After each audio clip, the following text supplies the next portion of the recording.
From the Kiss 92.5 studios in Toronto, Canada. Are you ready? Ladies and gentlemen. This is Roz and Mocha. It's Roz and Mocha. What's going on? Hey guys, this is Bruno Mars. This is Selena Gomez. The Chainsmokers. Lady Gaga. Calvin Harris. Celestia Cara. This is Ed Sheeran. You're listening to my boys Roz and Mocha. Roz and Mocha. My boys Roz and Mocha. The Roz and Mocha Show. Between Roz and Mocha, who is your favorite?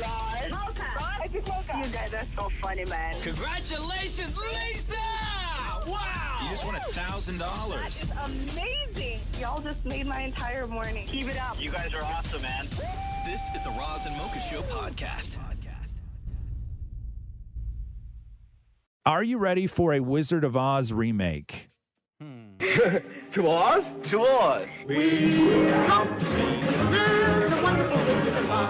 Nicole Castle, who is the director of The Watchmen, has struck a deal with New Line on a fresh take of Dorothy and the Land of Oz. She says, I'm incredibly honored to join Temple Hill and New Line in bringing the beloved classic to the screen. While the 1939 musical is a part of my DNA, I'm exhilarated and humbled by the responsibility of reimagining such a legendary tale. The opportunity to examine the original themes, the quest for courage, love, wisdom, and home, feels more timely and urgent than ever. These are profoundly iconic shoes to fill, and I'm eager to dance alongside these heroes of my childhood as we pave a newly minted yellow brick road. Maury, shaking your head.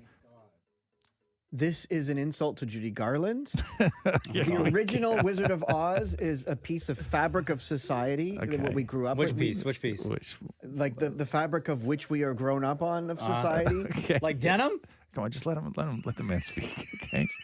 It's going to go somewhere great, I know. Because you can't remake something because then no one will watch the original. Well, that's not true. And the thing at is, all. this movie is so iconic to everybody on Earth. You can't remake something that is this iconic. It's an absolute insult to Judy Garland. Okay. And my community, of which I am a part of, the gay community. Okay. I know, Mocha, you're goofing on Maury right now, right? But I wish I had the clip. You used, I'm not going to say, excuse me, Maury, I'm not going to say better words, but you used the right words. And you had this exact same reaction when I told you they were remaking Scarface. No. Yes, you did. No.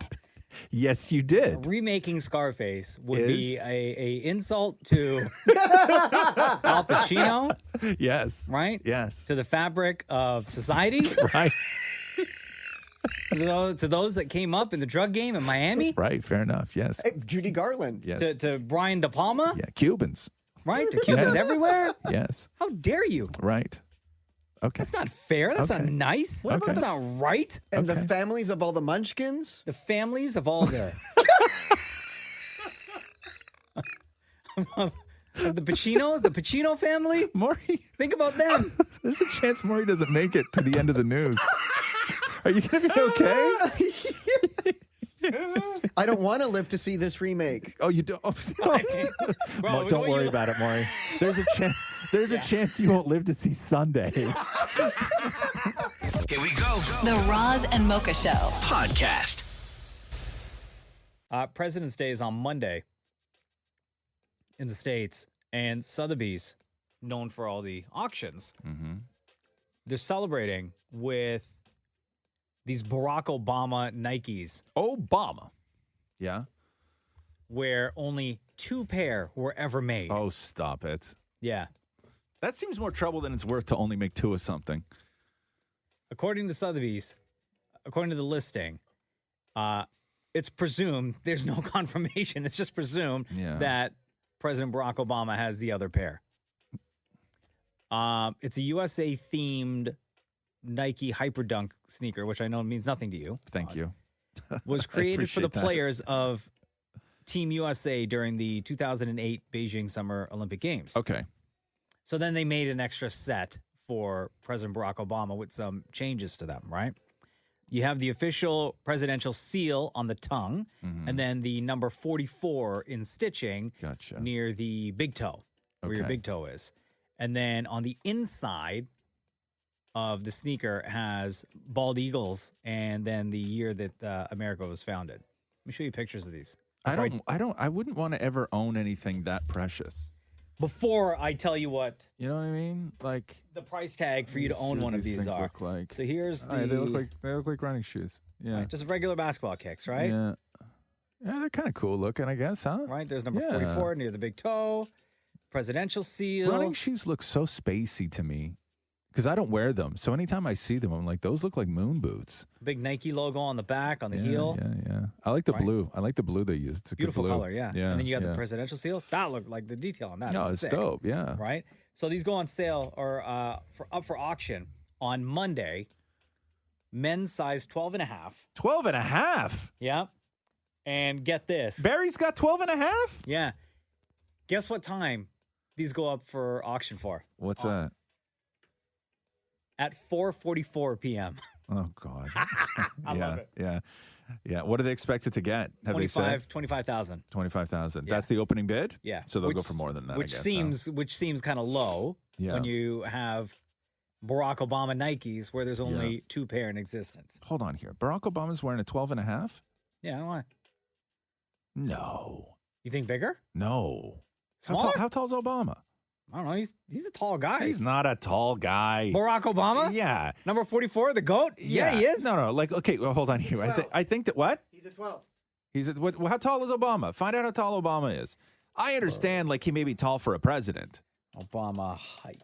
But wasn't Lincoln the tallest president? Or Okay, am I wrong about can that? I just yell at Google for a second? Yeah. When I ask you how tall somebody is, Yeah. don't give it to me in meters. Okay. 'Cause then I gotta go to the That's not a conversion. Google problem. That's a Canada problem. Go to. You're using the on. wrong Google. Abraham point- Lincoln was 6'4". Yeah, Abraham Lincoln was 6'4". Okay, but we're not talking about Abraham Lincoln. I'm just passing on information to you, man. I don't care about the is Abe that Lincoln Is that Nikes. including the hat or not including the hat? Not including the hat. So with the hat, Abe Okay, was so like he's 6'8". 6. 6 feet. Okay, Yeah, 6 that's feet not tall. Okay, nobody who's 6 foot has ever considered themselves to be tall. Yeah, no, I don't consider myself tall. I'm 6. Okay. Oh, here we go. What? But he's 6 wearing a size 12? Yeah, dude. Interesting to me because I'm 6'4". I don't wear a 12. What size you wear? Like 11 and a half. I got little feet for a big guy. Shut up in there. Both of you stop laughing at me. I knew as soon as that came out of my mouth, soon as that came out, Shem has doubled over in there, you jackass. Dude, busy yourself, okay? Do some work. Do some work, man. And don't write this part down. Okay, Maury, what do you want to say now? I was You gonna have say some more that's- interesting facts about Abraham Lincoln? Jesus Christ. I shouldn't have started. I shouldn't have said anything about Abe Lincoln. I was gonna Okay. say, Abe what? Lincoln used to sleep sideways. Okay, fair enough. What else? Because, jeez, man. This is the Roz and Mocha Show podcast. Super Bowl on the weekend. Oh, yeah, go team. And searches once again, as they are every year, this time of year, for Superb Owl are way up. Superb owl? Yeah. Superb. Let me spell this out. SUPERB. Herb. Owl. OWL. Oh, Super Bowl. Yeah. But Oh, because But people for- are typing so quickly. right. So Okay. everybody's looking up Superb Owl. Yeah. Did you see Tom Brady reading mean tweets? No. Yeah. They got Tom Brady to read mean tweets. And people really dislike Tom Brady. Like that is just Yeah. Why fact though? right there. Because he's the greatest of all time. And people hate his face and they hate his life and they hate that he always wins. Isn't it funny and that they like hate everything. some people don't celebrate Yeah. as being the greatest, but then when you actually are the greatest, Right. Yeah. you just hate it on Yeah. so much. Yeah. And then he was a Trump fan at the very beginning, and then he's like, "No, man, I don't want to talk about that anymore." Backpedal quick, Yeah. right? Yeah. He's like, "I want." Tom Brady seems like the kind of man who doesn't know how to use a wrench. It's kind of true. Can we be real for a moment? Is there really anyone you'd rather see dropped in a vat of rendered bacon fat than Tom Brady? Tom Brady, you suck booty. You ugly. You suck. You throw like a fat lady with a flabby arm and a little girl butt face. Hashtag Tom Brady. Hashtag suck. I hope this loss depresses you so bad that you hardly have sex with your supermodel wife in your giant mansion. Yo, he's got to be feeling real good going into the Super Bowl this weekend. This is the Roz and Mocha Show podcast. Did you see Donald Trump's letter quitting the SAG union? No. Okay, so, they're holding disciplinary hearings to expel Donald Trump from the union. Yeah. And he knew that this was going on, so he just preemptively wrote a letter to the union.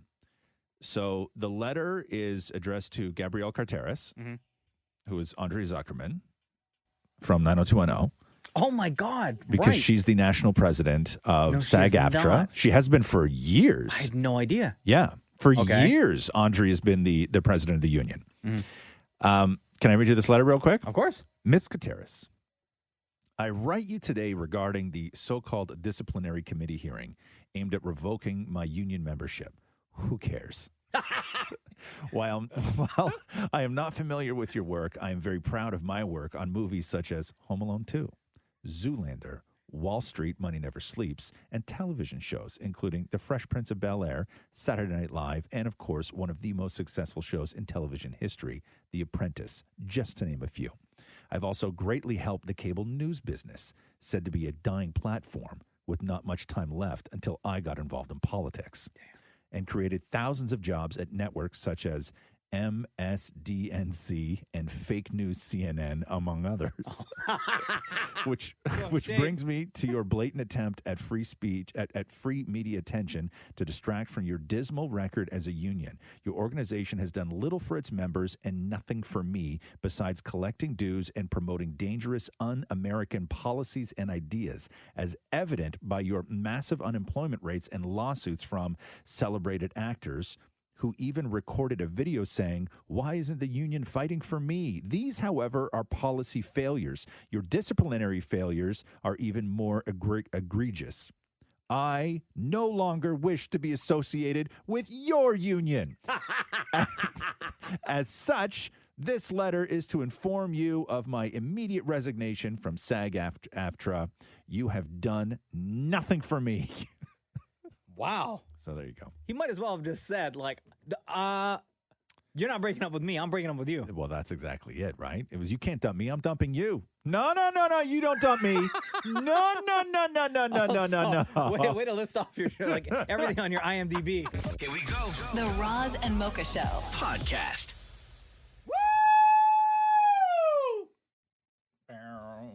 We did it, guys. We did it.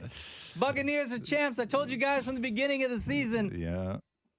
How many times have I talked about the Bucs? Oh, all the time. Right? Yeah. Got a rep for my team. Hey, wait a second. Let me ask you a question about this. What? What is on your hat, first of all, right now? What does it say? Oh, you got you made yourself a Super Bowl Buccaneers championship hat. I got a rep for my team. But you took a piece of paper and you taped it. And the tape is failing, so now it's just resting on the brim. That's because it's not like Amazon where you order in the morning and then the hat shows up that night. Let me ask you a question. What? Is there not okay? So Tampa Bay, is look at your hat right now. Listen, the hat's not going to get delivered till the end of the week. Tilt your head down a little bit so I can see it. So it says Buccaneers Super Bowl LV. Yeah, Louis Vuitton. Oh, okay, champions. Yeah, you made that yourself. Looks homemade. Just so you know, it's temporary, guys. Temporary. We did it! Woo! You just waiting on the real one to show up? Yeah. Yeah. Okay. Cool. Good for you. It looks great. Thanks. I'm sure people are impressed. I got to represent for my team that I've been a fan of since day one. Hey, let me ask you a question. So you got the Tampa Bay Buccaneers, right? Mm-hmm. And people call them the Bucks. Yeah. But what's the what's the NBA team called down there? Miami Heat? No, is there a Tampa? No, you're thinking Milwaukee. Milwaukee Bucks, right? Yeah. That's too confusing. They shouldn't allow that. There's two different leagues, bro. I know, but they shouldn't allow that, though. Who? Because if somebody says you the think Bucks, like the I'm very NBA confused. commissioner and the NFL commissioner should like do a lineup of teams? Yes, I do. And, like see where the 100%, crossover is? Yes. In names? I do. I think that, yeah. There was a lot of talk last night, and I was going through everything this morning on who after Tom Brady winning. Yeah. By the way, the first half was exhilarating. The second half of that football game last night was so boring. Yeah. But the conversation. Yo, shots. Oh, no, my hat. Oh, no. No. Don't worry. We all know you rap. Don't sweat it. Listen, I'm here for the team, man. Look at that. I can't talk about anything else. Yo, right shots now. of Gronk. 2 touchdowns. Are you kidding me? Okay, so the conversation became who's the greatest team leader in all sports?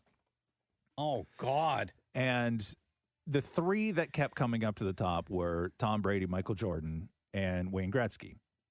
What about LeBron? No. At all? Not even close. No. No. A team leader? No, as far as like who's the greatest player to play on a team?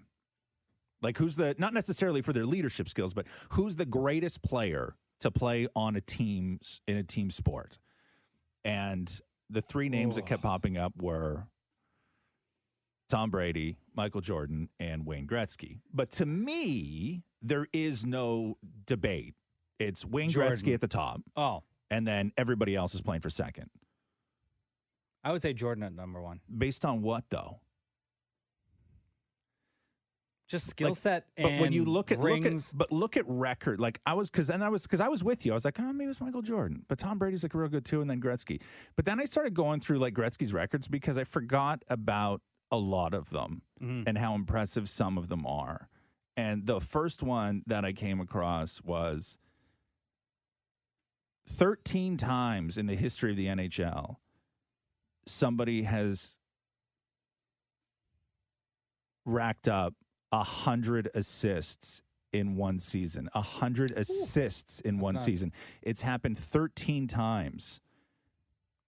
Wayne Gretzky did it 12. Bobby Orr did it once. Jeez.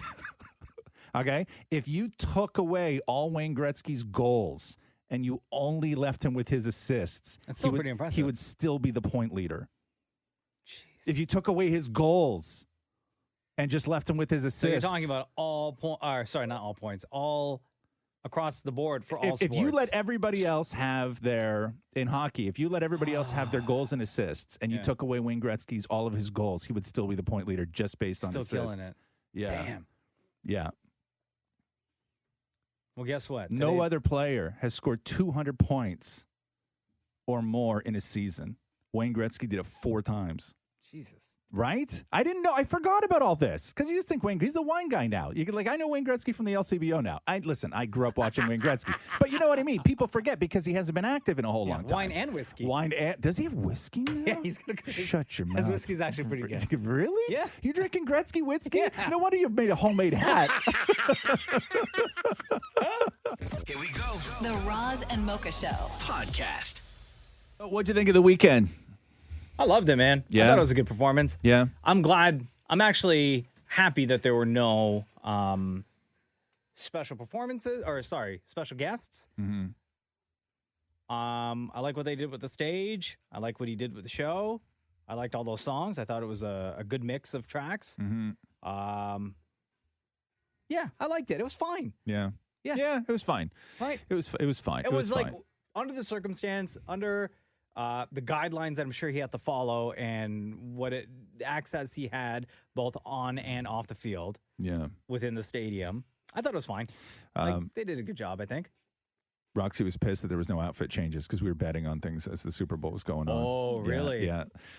So no outfit changes. Wait, also, Yeah. I thought he was supposed to be given like 24 minutes to perform. How long was it? It was 15. Was it? Yeah. Oh, I don't know. The story was that he had to spend $7 million of his own money, right, on this. And I was like, where'd you spend that? Question number 2. Yeah, I was like, where was all $7 million that he spent? Was it on $7 million go? light bulbs when he was on the inside of the... I don't know. I will say the this: set? there were sound problems, which always drives me nuts. Yeah. With something like this, I wasn't a fan of that handheld camera in that Hall of Mirrors. I think it went on a little too long, made me a little sick to my stomach. Oh, you getting dizzy and yeah, stuff? I didn't like it at all. Uh-huh. And then the stuff on the field normally with Super Bowl halftime shows, when you do gather all those people together, the choreography is tight and it's on point. There was a couple aerial shots where they cut away real quick because they were way out of formation when they were on the field. They're so bandaged up. Yeah, I couldn't even see properly. I know. Right? It's one way to do masks, though. I was like, hey, listen, you get that many people, it's he comes with his own gimmick, which is the face bandages. Yeah. So with those face bandages, Yeah. correct me if I'm wrong, because they were all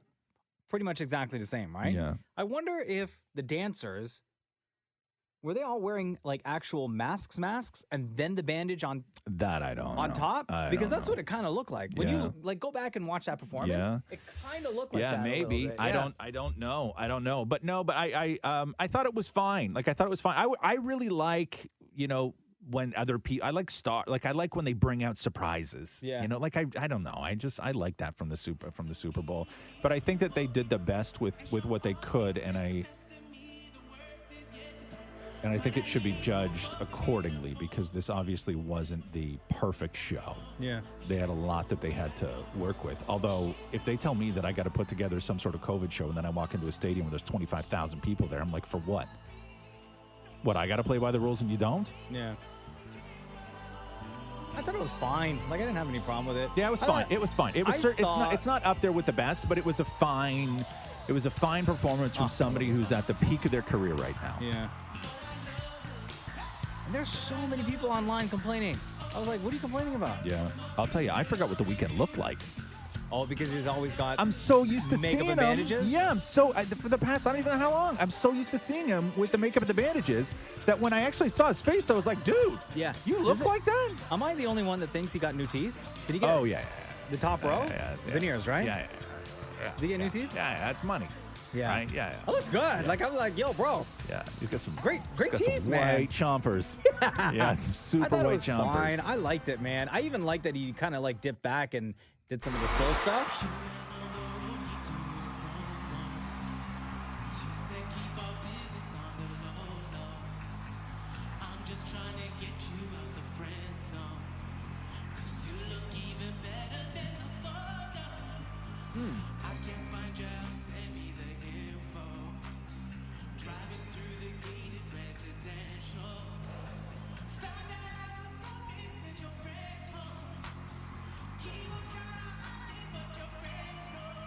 Now, did they pump in Crowd sound? Yeah. crowd sound for this as well? Yeah. They had to, Oh, right? yeah. But there was also 25,000 people there. But No, no. for sure. They definitely pumped in. They definitely pumped in crowd sounds. Yeah. Yeah, which is fine, because I don't mind that. I don't even mind it when I'm watching a hockey game or anything like that. Pump in all the crowd. As a viewer, it makes it seem like it would be weird to not have crowd sounds. Yeah, I agree. Yeah, but listen, it was fine. It was fine. I think that the songs that he chose were the right ones. Same. I don't think that it's never the right move at a Super Bowl to throw in something that is unfamiliar. If you got 5 songs, you do your most familiar 5 songs. Do all the big hits, man. Do all the big hits. You only have like a certain amount of time, right? Yeah, but- and a certain amount of time to keep people's attention on you. Right, but not a lot of people get to play the Super Bowl who have a current hit. Yeah. Right? That's the other thing too with the Yeah. weekend, is that it rarely happens. Yeah. Because they'll oftentimes go for legends at Super Bowls. That's the way it always was for years. Sure. Is that The ones with catalogs the of music, only right? people who got to stand on that stage were absolute legends, Yeah. and they didn't necessarily have to be popular in that day. They just had to be legendary. Yeah. But no, he picked the right tracks, and he sounded good. The choreography was a little off. The stage was, it was what it was because of You didn't COVID. like all the lights because they made you dizzy. I didn't like the handheld. I didn't like that gimmick. I thought it went on a little too long. But I will say this, you got to hand it to somebody when they know that, they're going to become a meme machine. Oh, right? for sure. And that, gimmick in the instantaneous. hallway it was instantaneously memed, right? I liked it, though. Big Yeah. up to the weekend. This is the Roz and Mocha Show podcast. How many fans did they have at the Super Bowl yesterday again? It was like 25,000? 25,000. And they're all frontline workers, right? No. I think 7,500 were frontline workers, if I'm not mistaken. And everybody had to be vaccinated, too. No. 7,500 people were vaccinated. Oh, only 7,500? Only 7,500 people were damn. vaccinated. The others had to wear masks and. Nobody's wearing masks. Dan Morey was able to talk to a couple of people who were actually there. at the Super Bowl to get their reaction to what it was like to be, a part of such a massive game, but smaller crowd. Yeah. And then also be there for the weekend's performance. Brian Clout is a flight paramedic with the Tampa General Hospital. And this is what he had to say. So it was definitely a unique experience, with everything that's going on in the world right now, having all the social distancing and everything like that. But for sure, it was just being there in that experience, being there with 7,500 of my other coworkers, being there with all the other guests and seeing this up close and personal, and just getting this opportunity was amazing. Okay, let's talk about the weekend, because we know what we saw on TV, and it was phenomenal. What was it like being there? Was the whole thing live? Was there pre-tape stuff? So the first probably 30 seconds were recorded, but other than that, it was 100% live, and they had these really cool bracelets for us that everyone wore that would light up as the different lights around the entire stadium were going, and everyone had one. And even the cardboard cutouts had them attached to them. So it was a completely immersive experience, like you were standing right there on the stage with them. Every part of it, from the backup singers and the dancers and him and everything, was just awesome. Another very important question. Was there food for you to buy? Were the concession stands open? Yes, we could buy food. We could buy drinks. You could buy a little bit of everything if you wanted. The fan shop was open. Everything was touchless, so they had to go through and either use your Touch ID or use a credit card or debit card or something like that. But everything was there, just like it was a regular game. Okay, last question for you, because I know when we're watching at home, it seemed like they were sort of, I guess, feeding crowd sounds to us at TV. Was it really quiet being there since it wasn't a full stadium? So having been to another football game before, it was. You wouldn't know the difference, honestly. The crowd that was there was as loud as it would have been if it was a full stadium. So between all of us, just happy to be there, and everybody else, it was, you wouldn't know the difference, honestly, except for the cardboard cutout sitting next to us. That must have been funny. It was interesting. I had a little, I had a little baby in a car seat in a cardboard cutout sitting next to me, so that was kind of cool. Because I guess the story is that you could pay like $100 or something to submit a photo to be one of the cardboard cutouts at the Super Bowl. God, I wish I knew that. Would you have done it? Oh, hell yes. Now, would you have done just one, or would you have submitted multiple photos hoping that they would then have your three cardboard cutouts in different parts of the stadium? I would have spent $2,000. $2,000? Yep. No, you wouldn't. Yep. Are you serious? Yeah. Maury, how many cardboard cutouts is that? Yeah, I would have spent $2,000. Yeah. Absolutely. Just to be on television, even though I'm on television every single day. As a person. You just need to level up just a little bit. Here we go. The Roz and Mocha Show Podcast. Let me read this to you here. What happened over there? You okay? Yeah, just dropped my phone. Sorry. I can only see where we sit. I can only see Mocha from the neck up, right? And so if you dip, like it looks like you can just bend over slightly, but it looks like you've hit the deck. Like it looks like you passed right out. Because I only get like the head, right? And so as soon as that disappears, my heart jumps. That's what she said. Shut up. Wow. Let me read you this. The average person in a relationship, they say, sits through 4 hours of shows or movies every single week that they don't like, just to avoid an argument about what to watch. Wow. I'm sure. Does that happen in your house? Okay. So yes. Okay. But you know what?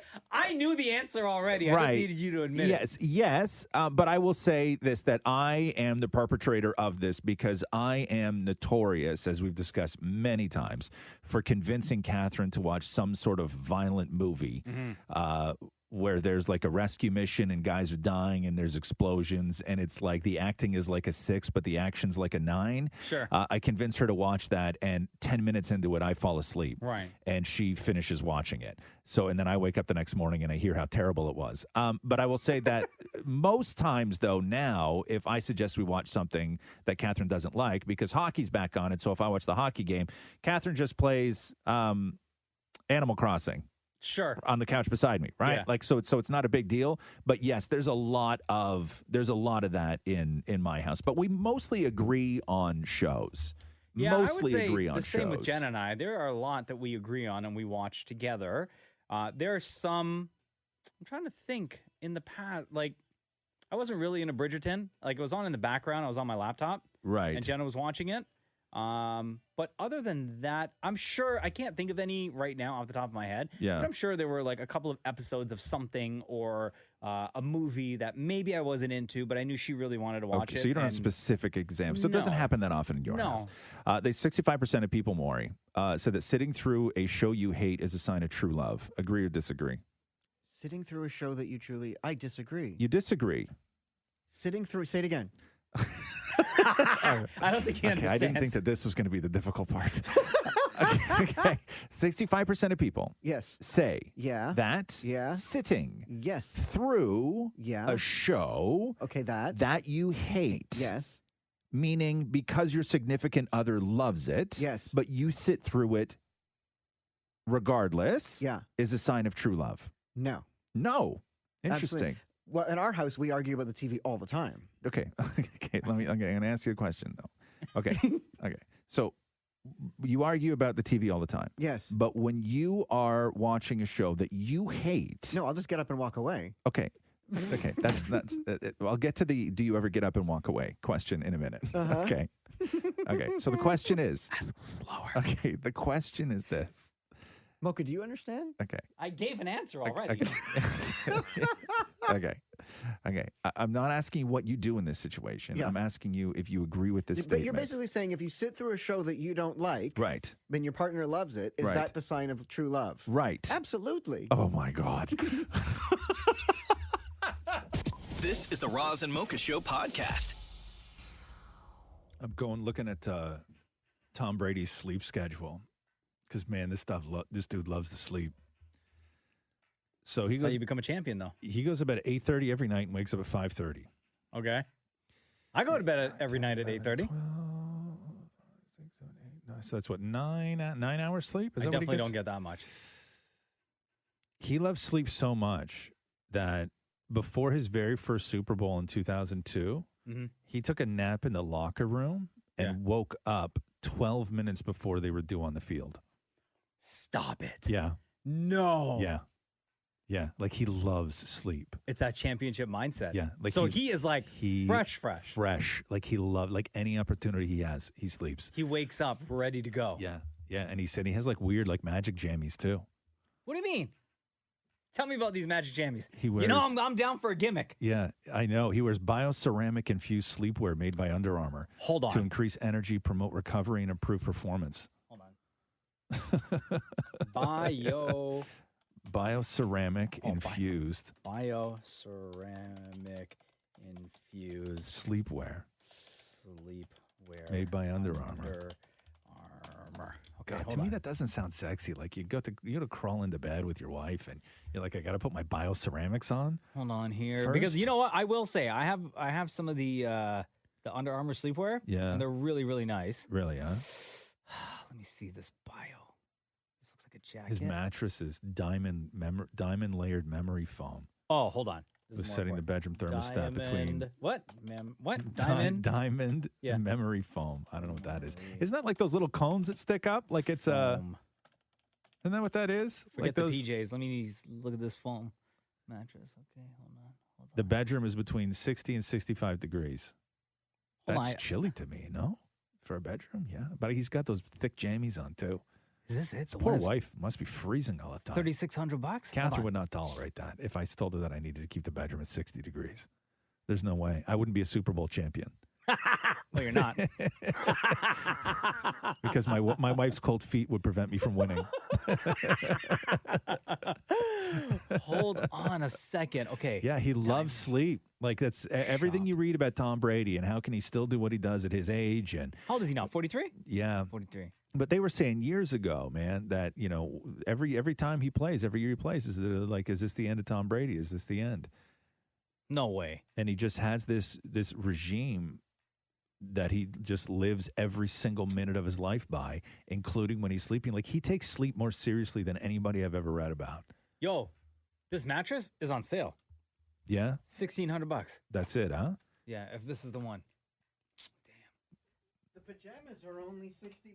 The pajamas are what, Maury? They're only $60. They're only $60, eh? Those pajamas? That's not bad. Are they And tight? Look really, no, they but sound tight. they're not, and they're like black. They look really nice. But so they're not. I have the blue ones. They're not tight. No, How do they do all those things because the without model being has tight? their hand in their pocket in the They have picture. pockets. Yeah.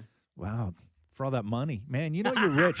You know you're rich when your pajamas got to have pockets, huh? I know. Right? Where else are you going to keep the bills, right? I know exactly. Just in case. You never know. You never know. You got to sleep with a wallet. See, I love sleep as well. You do, but huh? I hate it. Tom Brady, that's like next level sleep. Yeah. That's the kind of sleep I wish I could get. Yeah. Before I had a dog, I'd sleep till noon on weekends. That's right. You would sleep till I would sometimes sleep 1. 13 hours. Sometimes 1 o'clock you would Yeah. sleep until. Yeah. That's much not sleep your do you life get now? anymore. Now I get maybe 3 or 4 hours. Yeah. Last That's time, it? my husband was standing on the bed, banging up on the ceiling, telling them to turn their fan off at 2 o'clock in the morning. Okay. So What? sorry. Say again. What? My husband was standing on the bed. Yeah. Are you talking about the Bang. dog right now, or did you move on to something else? Oh, I moved on to something else. Oh, Jesus. I'm like, why does your dog have a fan? What kind of bougie dog are you raising? was standing on the bed. Banging on the ceiling. Okay. yelling But at isn't your them to- ceiling concrete? Yes. Okay. Okay. No one could hear him except me. He woke me up at 2 o'clock in the morning, standing on the bed, banging on the ceiling, telling them to turn their fan off. What fan? They have like a floor fan, and it vibrates through the floor. First of all, how do you know that much about what's in their place? Yo, he's been up there. Oh, super weird. This is the Roz and Mocha Show podcast. You want to talk about the ridiculous amount of money that Tom Brady made from just playing in the Super Bowl? Like, set Like aside. just the one game? Yeah, just set aside the $50 million 2-year deal he's got with Tampa Bay. Sweet deal, man. Okay, so take that money, And we'll just stick it off to the side. put it over Okay. to the side. Okay. Also, let's put to the side Yes. the $12 million in endorsements. No problem. I can do that. He's made. I've been putting $12 million to the side for years, man. You don't know me. You don't know me. Okay. My finances. Okay, so his $50 million deal with Tampa to the side. Okay. $12 million in endorsements We'll stick that right on top. to the side. Yeah. So for every tier of post-regular season game that Brady and the Buccaneers have played equaled a certain dollar amount in bonus money that he would get. Yeah. So $750,000 for a wild card win, Pesos. right? Yeah. And then when he helped the Buccaneers win the NFC Championship, that bumped up to $1.25 million. Okay. Now we're talking. Okay. And then just to play in the Super Bowl and win the Super Bowl, the bonuses totaled $2.25 million. Okay. Okay. That's not bad. Additional on top of the That's not bad. 50, Yeah. on top of the 12 in endorsements. Yeah. I'm going to say at that point, though, the desire to win is a bigger motivator than the bonus money when you're Tom Brady. Absolutely. Because if we Of already course. have 50 plus 12 stacked, Yeah. right? And then somebody's coming at you going, I can give you an extra $750,000 if you Which to him, to Brady, win the division. Pff, what do you? that's play money. That's weekend money. Yeah, man. That's Like, snacks. I lost that last week. You know what I mean? Like that may still be in my other coat. I know. Right? When like regular people the money's find not motivating at that point. When regular people like put their hand into a jacket that maybe they stored away last spring, you find $5. You're like, oh man, today's gonna be a great day for Tom Brady. He puts his hand in that Gucci jacket. He's pulling out 2.5 or 2.25 million bucks. You put your hand in that Gucci jacket. It just like you just start pulling out diamonds at that point. Like, what are you spending your money on, right? Like you would just be doing crazy stuff, right? Like you'd be like, remember Mr. Deeds? Yeah. Right? You'd be doing crazy stuff with money Just at that ridiculous, point. just right? You dumb. would be doing nuts stuff. I want a staircase built out of Lego that I can just take apart and rebuild every day. Like you would just do insane things with that money. We just use that play money. Oh, God. Like that Yes. Super Bowl bonus money. Yes. Just whatever. Oh, please. But for Tom Brady, $2.25 million in bonuses for the entire season just for making it to and winning the Super Bowl. Yeah. AKA play money. Yeah. That's all it is. Right? Right. For Tom Brady. That's crazy. This is the Roz and Mocha Show podcast. I just can't warm up. Nobody can. I've been like eating things to try and warm up. Oh, like what? Just like comforting things, like I had mashed potatoes and chicken wings for lunch yesterday. Oh, nice. Yeah, I wasn't even hungry, but I just needed something because I normally don't eat during the day. Yeah. And I was just like, I just needed something, right? Like all the heat's on in the house, like everything, but I just can't warm up this time of year. I just have a real hard time with it. What gets cold the most? Like, is it like your fingertips? Is it your feet? Is it your your entire body? You know your what nose? it is? It's like my core. Like it's like I'm cold from the inside out. Oh wow! Right? Yeah. That sounds like another problem. I know. Like you might get that checked out, bro. Like you're cold from the inside. I know. Like some sort of horror movie. I'm not dead. At all. I promise you that. But it's usually like my core. Like it's usually like I just feel like bone chill. Well, a right? shot of whiskey. Nah, I don't know if that's gonna help. Fix. Yeah, I don't know. And Makes I'm you not feel warm in the moment. Oh, I feel nice. Yeah, I haven't had a shot of whiskey in forever. 20 years, I think. I haven't had a shot of whiskey. Yeah, I enjoy having that with my dad. It makes me feel like an adult. You are an adult, Maury. You're 45 years old. How old are you? I am not 40. I am 42 and a half. 42 and a half. Who says a half? Like, I think that when you hit a certain age, right? Children do. Like my son, he'll say, I'm 3.5 years old. Thank you. Right? Yeah. Well, I don't even think Roxy uses half anymore. And she's only 11. Yeah, but no. I think after a certain point, you get past the I'm this and a half. Yeah. Also, when's your birthday, More? June. February. June. So oh, how do you? What? Is it really? Yeah. How do you get a half out of that? It's easier math. What do you mean? No, it's not. Then figuring out what am I like 42 and 3.5 and a quarter? Excuse me. 3.5 and a quarter? No, that was back in December. Wow. Man. Wait, your birthday's in June? I thought we celebrated your birthday Could you last imagine month. one day Maury asking you to cut a piece of wood for him? I know. You know what I mean? Okay. It brings you a 2x4. How much you want off this? Okay, like a half a baby fingernail. And like, you know how big my shoes are? 1/8, 16th of that. Okay, Jesus Christ. What does that even mean? Yeah, measure twice, cut once. This is the Roz and Mocha Show podcast. Did you see that video of that guy, that lawyer, that tried to zoom in with a judge, but he had a cat filter on? Oh my God. Now, is that real, That went or bananas are we yesterday. being goofed on? No, I think that was real. I think that was real, at least. You think so? Yeah, for sure. Okay, so if you don't know, there's a video that went bonkers yesterday of a Zoom call between, I think it was 2 lawyers and a judge, and the guy in the bottom right corner who's trying to call in to talk to this judge has a cat filter on, and the cat filter, I'd never seen this thing before. The cat filter, like it moves, like the cat head moves and the eyes move and this little mouth moves. Also, to be clear, the Yes. cat, it looks like a very sad cat. Yes. As well. Yes. So he logged on to the Zoom call to have a conversation with this judge, and he can't get the cat filter. And then the off. other lawyer looks miserable as hell. They all look miserable. Sitting there, right? Yeah. Mr. Ponton, I believe you have a filter turned on in the video settings. You might want to take we're a trying to. Can you hear me, Judge? I can hear you. I think it's a filter. It is, and I don't know how to remove it. I've got my assistant here. She's trying to, but I'm prepared to go forward with it. I'm here live. I'm not a cat. I can see that. I think if you click the up arrow next to this. I'm here live.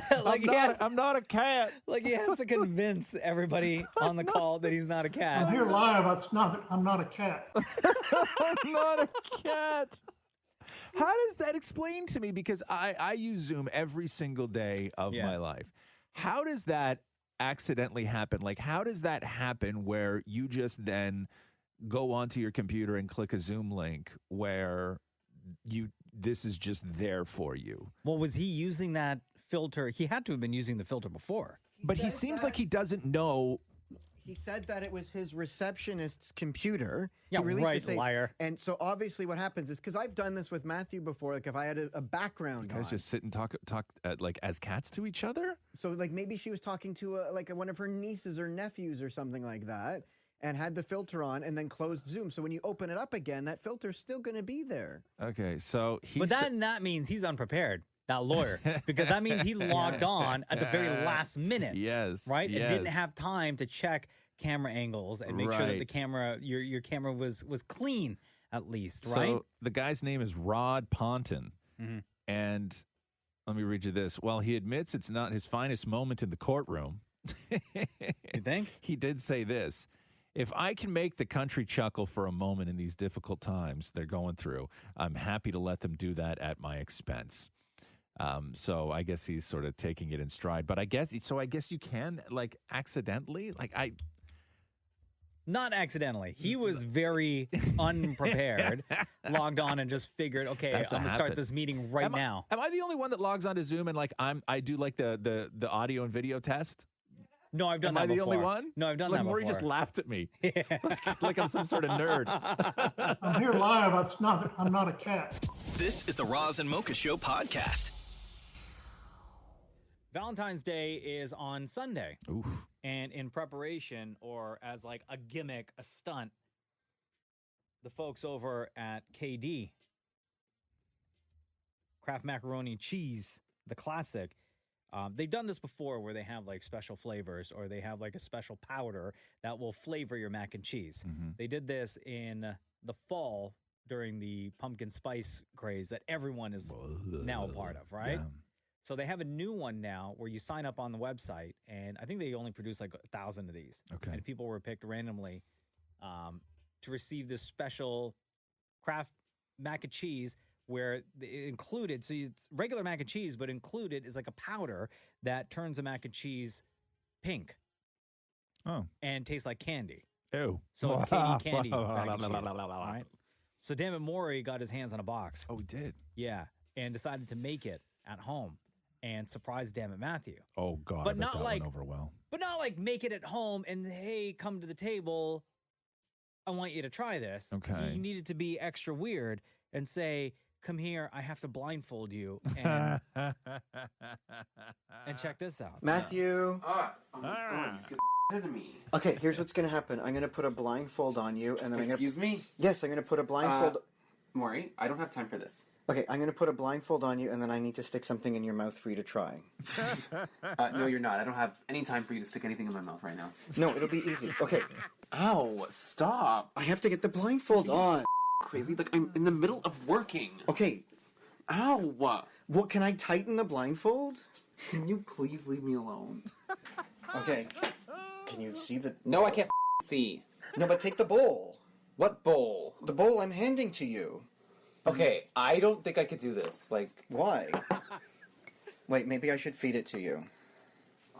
Maury, I want this to be over and done Where's with. your mouth? You tell me you don't know where my mouth is? Okay. Hold this in your hand. I can't eat blind. No, but just, the fork is right there. I didn't even swallow this because, like, I don't know what I'm eating. What is that? What? I can't tell what it is, but I need to spit it out. What do you taste? Is it chocolate? It's candy. What? It's Valentine's Day candy coated KD.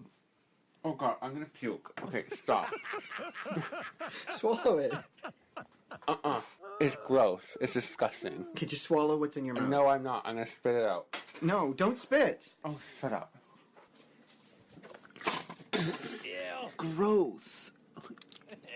Oh.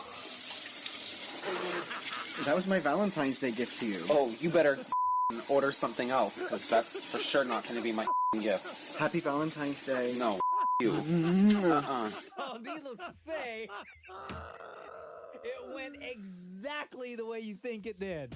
This is the Roz and Mocha Show podcast. Now, Roz, you know I love Reddit. Everything on Reddit, I'm a big fan of, especially the section labeled TIFU.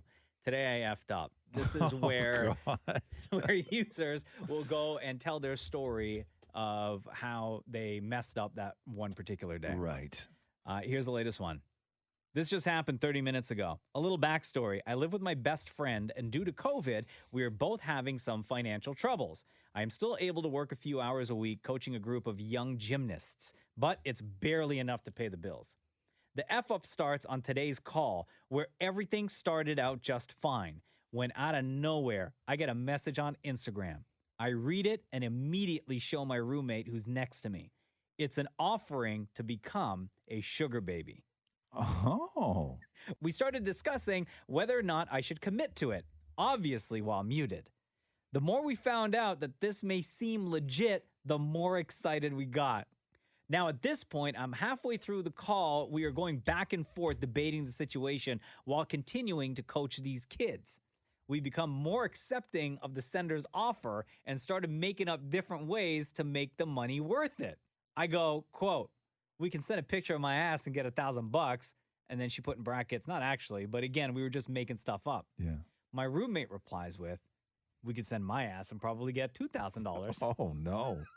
As we laugh about sending pictures of our asses and the potential sugar baby opportunity, my roommate looks over at my laptop. We forgot to mute the microphone. Oh, no. I immediately mute myself and feel so much shame come over me. I spent a lot of my time trying to create a professional image of myself over the past 6 months so that they respect me as their coach and then proceed to throw it all out the window. There was no doubt that they heard us talking. Oh, no. And again, remind people who they were talking to. A bunch of kids. Oh, God. Zoom. Oh, no. A bunch of young gymnasts. This is the Roz and Mocha Show podcast. Roz and Mocha's Fix My Life. What advice can you guys give me? Okay, so my question is... Got a problem you can't fix? Roz and Mocha got you.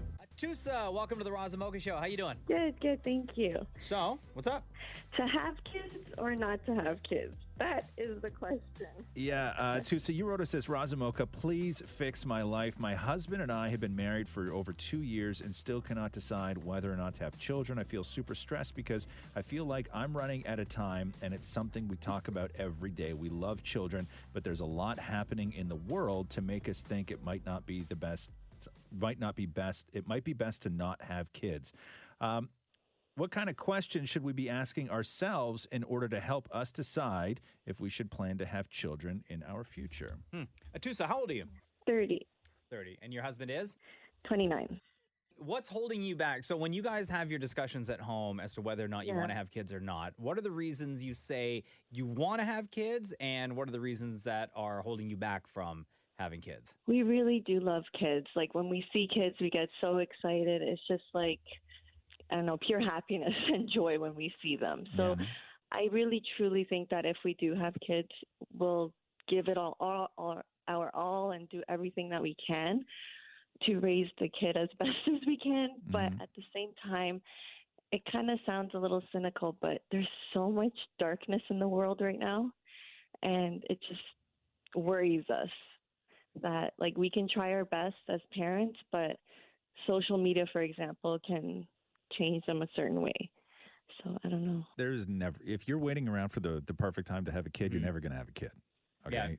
All those reasons, like every generation of parents, they've all had like a period of time where they feel like, oh, now is not the right time to have a child because look at the way the world is, right? Yeah. Right. You're 30, right? Yes. Okay, so when you were 10 and 9/11 just happened, were your parents sitting around going, God, why did we bring this kid into this world? Yeah, definitely. No, they weren't. They weren't, right? They weren't. There's never going to be the right time. And if you start looking for excuses to not have a kid, if you really want to be a mom, and now if you don't want to be a mom, and that's the conversation, that's a whole different story. But if you want to be a mom and you want kids in your life, but you are constantly looking for reasons to dissuade you or reasons to prove to yourself that it's not the right time or the world is messed up or whatever, you will always find a reason. Yeah. You're always going to find a reason. Yeah. Right. We've talked to, I don't even know, even in the past year, we've talked to so many people that listen to this show that have had kids during COVID, during lockdown, where you can't have people in there. We had huge fans call us the other day from the delivery room, like right before they induced. You know, we were in there with them, and if you keep looking for it, you're going to find it. And do you want to be a mom? I do. Oh, okay. There you go. There's your answer. Does your husband want to be a dad? Yeah, he does. He really does. Like, we're both literally on the same page. We we do, but at the same time, we have that fear. Yeah. But what's the fear, though? What's the fear? Is it more fear of actually being parents? Like, forget about the state of the world, but No. is it the fear of how your life is going to change and not knowing how to be a parent? Like, is that what you guys are? Not necessarily, to be honest with you. It's everything else that's Oh, wow. around that. Like what? Like yeah. what? So explain the fear then. What's the? You guys are afraid. What are you afraid of? That you're going to suck at being parents, or that the world is so messed up? The world. I Ah, don't know. get over It's it. Get really- over it. Get over yeah. yourself. Listen. You are a small, tiny little part of all of this madness, and the madness is never going to end. But guess what? The madness has always been there. And guess what? Atusa, as parents, for you and your husband, it is your job once you do become parents, if you decide to have kids, is to help navigate that young child, that brain, and teach that kid right from wrong. It's your job to help with the madness. That's true. Yeah. And you're explain the right. madness and Yeah. to protect them from the madness. Yeah, we're willing to do that. So I just gotta get it in my head to push ourselves to do something like that. Yeah. You a good person? Yeah, I think so. Yeah. Is your husband a good person? Yeah, he's the best. Yes. Yeah. You guys love each other? Yes, we do. You got a little bit left over for somebody else? Yeah, we have a lot of that. Yeah. You're gonna teach the kid to be kind and all that other stuff? Yes. You're gonna yes. keep the kid safe? Yes, for Yeah, sure. You're gonna feed the kid when it's hungry? For sure. You're gonna kiss a cut when they fall? Yes, Yeah. definitely. Okay, you're gonna be fine. Yeah. You gonna wipe a You're butt gonna be when it's full of fine. poo? Yeah, you're gonna be fine. Definitely. Now, if you didn't want to be a mom, this is a different conversation because it's not our place to convince you to do something one way or another. But if you want to be a mom, but you're looking around at the world going, it's beat me. This is the way to sort of fight back is to build change within your own home. And to just Right. create more people who are going to lead with love and lead with compassion and send them out into the world. And hopefully they're able to impact it so it doesn't look so scary for somebody else down the road. Yes. Yeah. Thank you so much. Yeah, that's all great that help? advice. Okay, yes, good. it really does. I love you guys so much. Like I'm a huge fan. It's my first time calling in, first time talking to you guys. I'm very thankful. Thank you so much. Well, we love you right back. As soon as you're off the phone with us, want you to call your husband and tell him tonight it's going down. We're making a baby. Oh God. Okay. All right. Okay, I'll let you know how that goes. You want us to play you like some sexy music or something? Like what turns you on?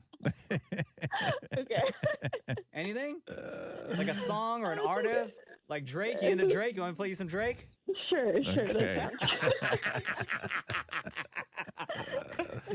Don't tell your husband that I said that. That we got out of you that Drake turns you on. Oh my gosh. Thank you guys so much. I really appreciate it. All right, Atusa. Much love to you. Take care. Have a great day. Roz and Mocha's Fix My Life. On Kiss. All right, we got Tessica Brown on the phone, a.k.a. Gorilla Glue Girl. So she went viral. She sprayed Gorilla Glue in her hair. She ran out of hairspray and sprayed Gorilla Glue in her hair. For those of y'all that know me know my hair has been like this for about a month now. It's not by choice. No. When I do my hair, I like to, finish it off with a little Got to Be Glue spray. Just to keep it in place. Well, I didn't have any more Got to Be Glue spray, so I used this Gorilla Glue spray. Bad idea. Oh, so bad. So she was in the hospital over the weekend. Chance the Rapper shouted her out and wrote this on social media. I'm glad MFR is actually supporting her through this. When I watched the video the second time, it was hard to laugh because I could tell Shorty genuinely didn't know that she had put one of the world's most powerful adhesives in her hair. I hope she recovers well. Tessica, how you doing, girl? It's Roz and Mocha. How you doing? How you feeling? I'm feeling a little better. Yeah, so everybody's so concerned with you. But before we get to how you're doing now, because we all saw the pictures of you in the hospital over the weekend, can you just quickly explain how you got to this point? Like, was it a mix-up? How did you wind up with Gorilla Glue on your head? Well, I did my hair, and usually when I do my hair, I use a spray called Got to Be Glue. Yeah. But I didn't have any more. I figured if I used the Gorilla Glue, by the time I come home, I could just wash it out. But when I tried to wash it out, it didn't move. And then what happened? Like, what did it feel like when it started to set? Because this is what people use to repair things like cement, which I'm sure you discovered after the fact. Yes. It's just that my ponytail just kept getting tighter and tighter. And at what point after the first time you applied, or I guess the only time that you applied Gorilla Glue, at what point did you start to get worried that this may be a permanent thing or a lot more difficult to get out of your hair than you thought? Well, I guess by the second week after me trying to wash it out, I got with my sisters, I got with my mom. Everybody was trying to give me, different things about what to do to wash it out. But after, that month passed, this is what made me take it to social media. And then the outpouring from people at first was, I mean, you got goofed on a lot. You got called Gorilla Glue Girl. But then it sort of turned into concern. How did you feel at the beginning when people were like, oh, you idiot? You're dealing with this and your hair doesn't move and you have Gorilla Glue in it. And then you have to deal with all this sort of online, you idiot stuff. How did that make you feel? I mean, I really, really felt some type of way. Because again, I only went to social media because I didn't know what else to do. Yeah. And I just figured somebody out there can tell me what I can use to take it off. And did you, at any point, did you even try to reach out to Gorilla Glue, to the folks over there, to see what they would suggest to help get the glue out of your hair? No, I didn't. Oh, okay. Yeah. Did you try to shave it off? You can't even get a razor under there. Oh, So wow. even tried to, yeah. Okay, so then we all saw, you took a picture over the weekend of the outside of a hospital and then you lying in a hospital bed with a medical professional over top of you, and there was something in your hair. So when you went into the hospital, did they have a plan? Did they know what to do, and what did they do? No, the stuff that was in my hair, that was the cotton from everybody telling me to take the cotton swabs and try to dab everything that they were telling me on social media. So the cotton swabs started getting stuck. Okay. So then what happened? Yes. First of all, when I got to the emergency room, they took all my vitals and they brought me straight to the back. She said, we're going to take care of you right now. When I get in the bed, they went and got nail polish removal. She got some saline water, and they started to start on the back because I told her it wasn't that much spray in the back because I really couldn't see the back. It's more in the front, so she started with the back.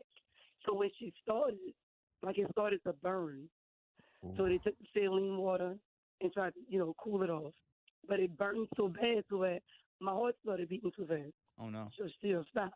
And she told me it looked like she can do it, but it's going to take at least 20 hours. 20 hours? 20? Yes. Okay, so then what happened? So I asked them, can I go home? At least I'll be home and I'll be comfortable instead of just laying in the hospital bed trying to get it all out. They gave me some saline water. They gave me some nail polish removal wipes to go home with. The thing is, every time we start, it burns extremely bad. No. And you can't even get it to a point where it loosens the hair a little bit that you can then just shave it all off. And that's the part that I'm trying not to get to. I really don't want to shave my hair off. No. Yeah, that's for sure. That's going to be the end result. I have nothing else to do. So you're still in this then. So your trip to the hospital over the weekend, everybody was sort of hoping that you were going to come out and everything was going to be good, but you're still in this deep, huh? Yes, I am. And then, I'm not going to say it makes me mad because, again, before I even went to social media, I knew it was going to be, some bad stuff and some good stuff. Mm-hmm. They was that's what you get from being stupid. Well, now look at you. Yeah. I know. Listen, everybody's pushing for you. Chance the Rapper gave you that huge shout out. I think that the opinions have changed. I think people are now starting to realize that you're in it and you're in a bad way right now. So give us a call back when you sort of work through this process, and I just hope it doesn't hurt too bad, and you just take care. Well, thank you so much. Thank you, Tessica. You have a good day. You too, baby. Thank you. This is the Roz and Mocha Show podcast. Hello, you got the Roz and Mocha Show. What's going on? I'm just on my way to set. So, yeah. What kind of set? What do you mean set? You guys aren't going to air this, are you? Yeah. Oh, okay. Well, you said it already, so what's set? I work in long format, so I work with Jason Momoa, and I'm also on with another pilot, which I can't mention just yet. Oh, so what's Momoa shooting right now? C? Is that what you guys are season doing 2, here? yeah. Yeah. Yeah, we're doing C. Nice. So, Are you like in regular contact with Momoa? Yes. Can you tell him I sent him a DM and he hasn't read it yet? I know the guy gets a lot of DMs. I know he gets a lot of DMs, but he's been spending a lot of time in and around the neighborhood where the radio station is.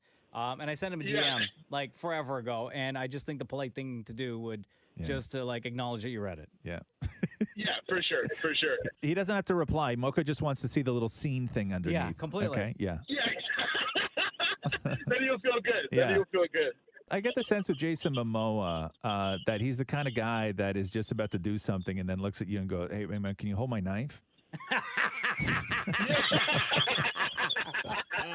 You know what I mean? Like I always like, he'd be cool to hang. He'd be cool to hang with, but I think that he would just want to go in your backyard and like hit things with other things, and then you don't want to be one of those other things, and then and try and figure out how to climb from the bottom of the house to the top of the house without using the stairs.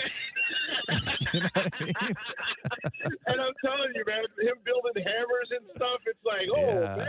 Yeah, I know. He's a cool guy. Like, is he really? Because I saw one video. He was like taking apart or putting back together a motorcycle, like in his living room. Yeah, man. Yeah, he's like, honestly, it's one of those things where when you meet somebody, it's kind of like mind blowing to know how much he's into, and like what his knowledge is just, it's insane with cameras and motorcycles and like even like his clothing line, like everything. You're just like shocked at how much one person could potentially be into. Yeah. And he's not just, one hand into it. He's like knee deep into it. You know what I mean? He's like waist deep into it. And he's just like, he's a down to earth guy, really, really cool to talk to. And, he's an awesome guy. Yeah, well, he's not waist deep into replying to DMs, so. I guess that's the only thing. That's the only thing in his life he's not waist deep in. For sure. All right. Sure. Hey, dude, listen, thank you so much, my man. Thank you, too. Take care, guys. This is the Roz and Mocha Show podcast. I just can't warm up. Nobody can. I've been like eating things to try and warm up. Oh, like what? Just like comforting things, like I had mashed potatoes and chicken wings for lunch yesterday. Oh, nice. Yeah, I wasn't even hungry, but I just needed something because I normally don't eat during the day. Yeah. And I was just like, I just needed something, right? Like all the heat's on in the house, like everything, but I just can't warm up this time of year. I just have a real hard time with it. What gets cold the most? Like, is it like your fingertips? Is it your feet? Is it your your entire body? You know your what nose? it is? It's like my core. Like it's like I'm cold from the inside out. Oh wow! Right? Yeah. That sounds like another problem. I know. Like you might get that checked out, bro. Like you're cold from the inside. I know. Like some sort of horror movie. I'm not dead. At all. I promise you that. But it's usually like my core. Like it's usually like I just feel like bone chill. What right? shot of whiskey? Nah, I don't know if that's gonna help. Fix. Yeah, I don't know. And Makes I'm you not feel warm in the moment. Oh, I feel nice. Yeah, I haven't had a shot of whiskey in forever. 20 years, I think. I haven't had a shot of whiskey. Yeah, I enjoy having that with my dad. It makes me feel like an adult. You are an adult, Maury. You're 45 years old. How old are you? I am not 40. I am 42 and a half. 42 and a half. Who says a half? Like, I think that when like you hit a certain age, do, right? Children do. Like my son, he'll say I'm 3.5 years old. Thank you. Right? Yeah. Well, I don't even think Roxa uses half anymore. And Yeah. she's only 11. Yeah, but no. I think after a certain point, you get past the I'm this and a half. Yeah. Also, when's your birthday, More? June. February. June. So oh, how do you? What? Is it really? Yeah. How do you get? How do you get a half out of that? It's easier math. What do you mean? No, it's not. Then figuring out what am I like 42 and 3.5 and a quarter? Excuse me. 3.5 and a quarter? No, that was back in December. Wow, man. Wait, your birthday's in June? I thought we celebrated your birthday Could you last imagine month. one day Maury asking you to cut a piece of wood for him? I know. You know what I mean? Okay. It brings you a 2x4. How much you want off this? Okay, like a half a baby fingernail. And like, you know how big my shoes are? 1/8, 16th of that. Okay, Jesus Christ. What does that even mean? Yeah, measure twice, cut once. This is the Roz and Mocha Show podcast. Big anniversary for Lady Gaga today, and you're going to see this pop up on social all day. because a big celebration. What is it? It is, believe it or not, the 10-year anniversary, Roz, of Lady Gaga's single Born This Way being released.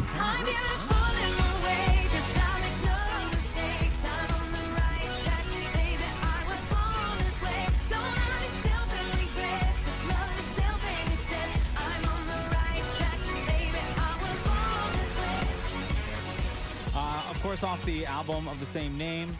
Same album as like Edge of Glory, You and I, Judas. Set a world record at the with Guinness as the fastest selling single on iTunes, over 1 million copies in 5 days since it was released. 6 weeks at number 1 on Billboard, nominated for a Grammy. Sorry, the song wasn't nominated for a Grammy, but the album was. Mm-hmm. It's weird. Which is super weird. Mm-hmm. And I don't know if you guys remember, but when this song first dropped, everyone was like, well, what does it sound like? It sounds so familiar. It sounds just like Express Yourself from Madonna. Yes. And then there was that whole debate and that whole battle between Lady Gaga and Madonna. I mean, you can hear the similarities, right?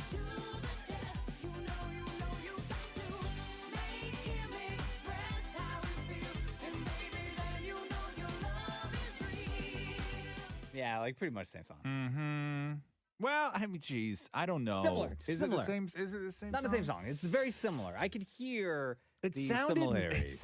They sounded more similar then than they do now. Does that make sense? Because I think that they've just both been in our lives for so long now that I've separated the two of them. Like I don't conflate Born This Way. No, I know. There and are Lady Gaga songs. There are Madonna songs. Yeah, but I mean, I remember when this came out. Like I would sing "Express Yourself" to Born This Way. Like I would sing Madonna's because that was the more familiar track to me. Sure. And then as soon as you hear a chord progression like that, then you just sing what you know. Yeah. But I don't do that anymore. God, that was a good song. Jeez. 10 years, though. Crazy. And there were so many different versions of that song that ended up coming out. I don't know if you guys remember this one. Country version of Born This Way? You remember this? My mama told me when I was young, we're all born superstars.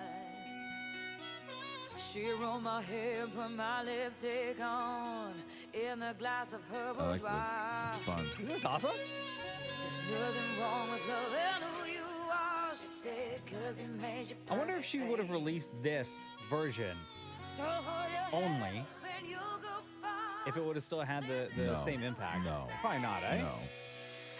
No, because Maury's not dancing to this. This is the first time I've ever looked at Maury. He's not dancing to a Lady Gaga Oh, you don't song. like this one? Oh, it's all right. He's thinking it's all right. Yeah, no. I guess just like a nice, like a different take on it, I right? can't find. I'm trying to find the good audio for this, but it's just concert footage. But Madonna actually did a montage of Express Yourself into Born This Way in 2012 when she was on tour. Oh yeah, because everyone was starting to do the She mashups, sang right? the mashup together on Yeah. stage. Not to be not to be like petty or No, anything, no. right? But 10 years today, 10 years ago today, Gaga released Born This Way. Here we go. The Roz and Mocha Show. Podcast. All right, Joe. All right. Hey, it's time for Name That Quarantune. Can you feel the love in the air? I can. Valentine's Day right around the corner. Welcome to Name That Quarantune. The question is, could you name a legendary song, both the artist and the song title, by only hearing the first line of that song? It's actually far more difficult than you will think. And with Valentine's Day right around the corner, today's theme is ripped from Billboard magazine's top love songs of all time. And not are these only the top love songs of all time. Every song in this list has the word love in the title. Oh. Has the word love This is my repertoire. in the title. I am so wet in your whistle. Okay.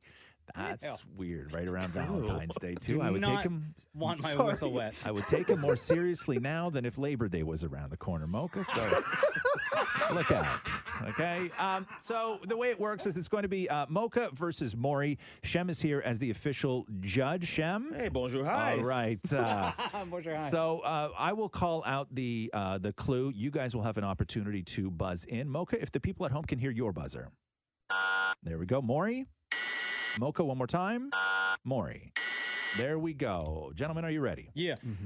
Give me a number 6. I believe the children are our future. Mocha. That is Whitney Houston. Oh my God. I'm in the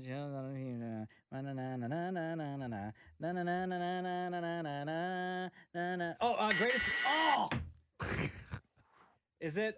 Too late. Maury. Greatest love of all. Greatest love of all. Greatest love of all.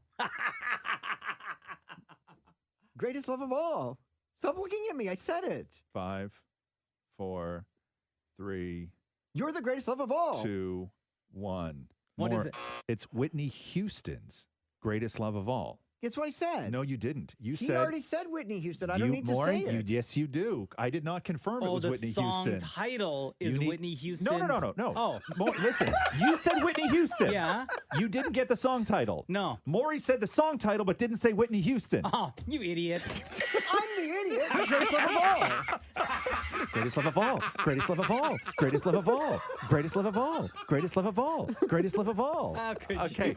Again, I can't say this enough, okay? It's song title and artists based on one clue. Greatest love of all. Greatest love of all. Okay, so Shem 0.5. Okay. Hit me with number 11, please. Mocha. That is Roxette. It must have been love. Yes. There we go. Oof, this is getting heavy here. Give me 3, please. The whispers in the morning. Mocha. That is Celine Dion Yeah. with The Power of Love. Yes.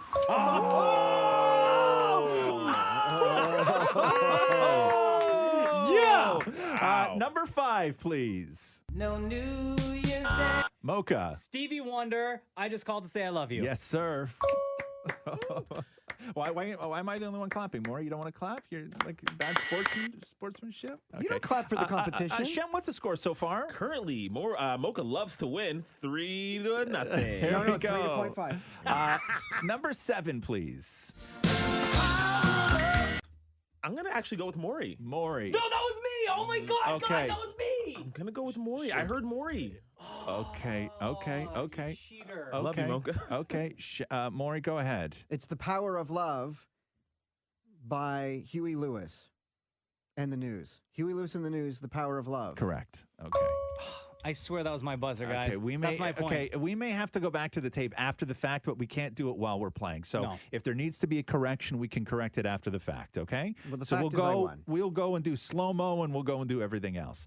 Number 9, please. I have a feeling we'll all forget and not do any of that. No, shut up. Mocha. That is Crazy in Love, Beyonce and Jay-Z. Yes, sir. What's going on, Maury? You okay over there? Yeah. Number 14, please. Close your eyes. Mocha. That is Boys to Men, I'll Make Love to You. I'll make love to you. Yes, Mocha, correct. I don't know why you just did that, Maury. That was super weird, man. Copying, bro. That was super weird. Number 8, please. You must understand. Maury. Oh. Tina Turner.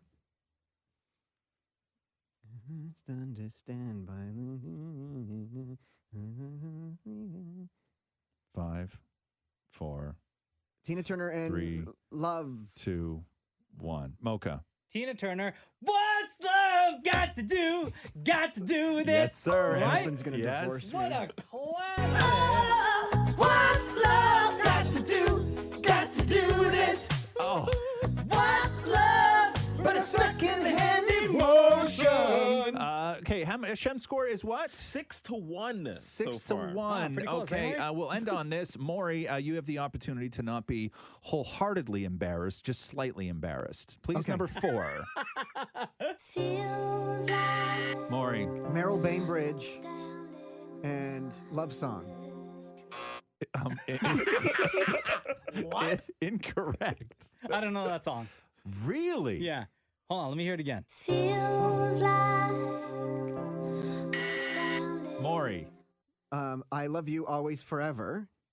Okay, Meryl Bainbridge, I Love You Always Forever. Incorrect. Mocha for the steal. I don't know that one. It is, in fact, I Love You Always Forever by Donna Lewis. I love you, Oh, always, forever, near and far, closer together. You always forever near Okay, and yeah. far, closer together everywhere. I will be with you everything. Okay, yeah, no, I do know that song. Say you love me forever. That song? You don't remember Wow. that track? Do I have one more? Yeah, let's do a bonus. Do I have one more? Yeah, tiebreaker. Okay, give me number 10, please. Mocha. That is Mariah Carey, Vision of Love. Yes, sir, it is. Mocha Amori, I don't know, actually. No, I wanna if hear you've that back, ever, too, If 'cause you that- ever, I don't know if you've ever got a Mariah Carey answer correct. I think Mocha's beat you every No, single time. no, you can't Mariah Carey say has come up that. in Quarantune. You can't say that because had you I have can come to actually me- say anything no, I you want. Can't, no, Shem, the not in final that score case. is what? 7-1. 7-1. And that is how you play Name That Quarantune. This is the Roz and Mocha Show podcast. Yesterday, Dammit Maury made a couple of phone calls. One to his own husband, Dammit Matthew, which is super weird because they live in the same condo. Matthew's working from home. Okay. After the show, Maury goes home and then goes into another room to call his own husband. Okay. And then when he didn't get the answers he needed from Dammit Matthew, he decides to call you. Oh, God, that's what this was. And he recorded the whole thing like a creeper. And I guess because Valentine's Day is coming up, Maury ended up, and I don't know why, like this is so weird. Tell me this isn't weird. I mean, everything that Dammit Maury does is weird. Okay. But he found this questionnaire from the 1950s. Oh, I had the conversation with him. Right? He found this questionnaire from the 1950s where it's like one of those, how well do you know your husband? Yes. How well do you know your man? Yes. Where, you ask the other person something about your spouse. It's like the and they're newlywed supposed to game. Give What's an their answer. favorite this? Yeah.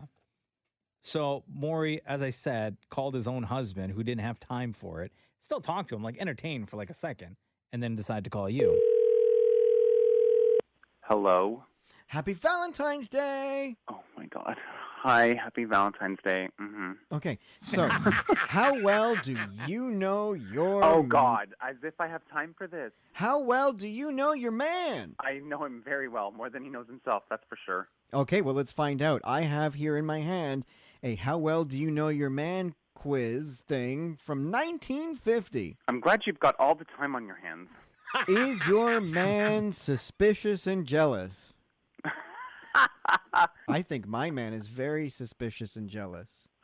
I'm not suspicious and jealous at all. Okay. Oh, is sure. your man Yes. 15 pounds overweight? Yes. Maybe 10, but that's just because of COVID. Okay, next question then. Does Okay, your no, man... I don't have time for these questions. Why? I'm working. I have to go. Happy Valentine's Day. Hello. Hi. Hey. How are you? Does it matter? Happy Valentine's Day to you. So here's what's It's not happening. a song. My husband, so I called Matthew and I thought for Valentine's Day, I found this 1950s How Well Do You Know Your Man quiz.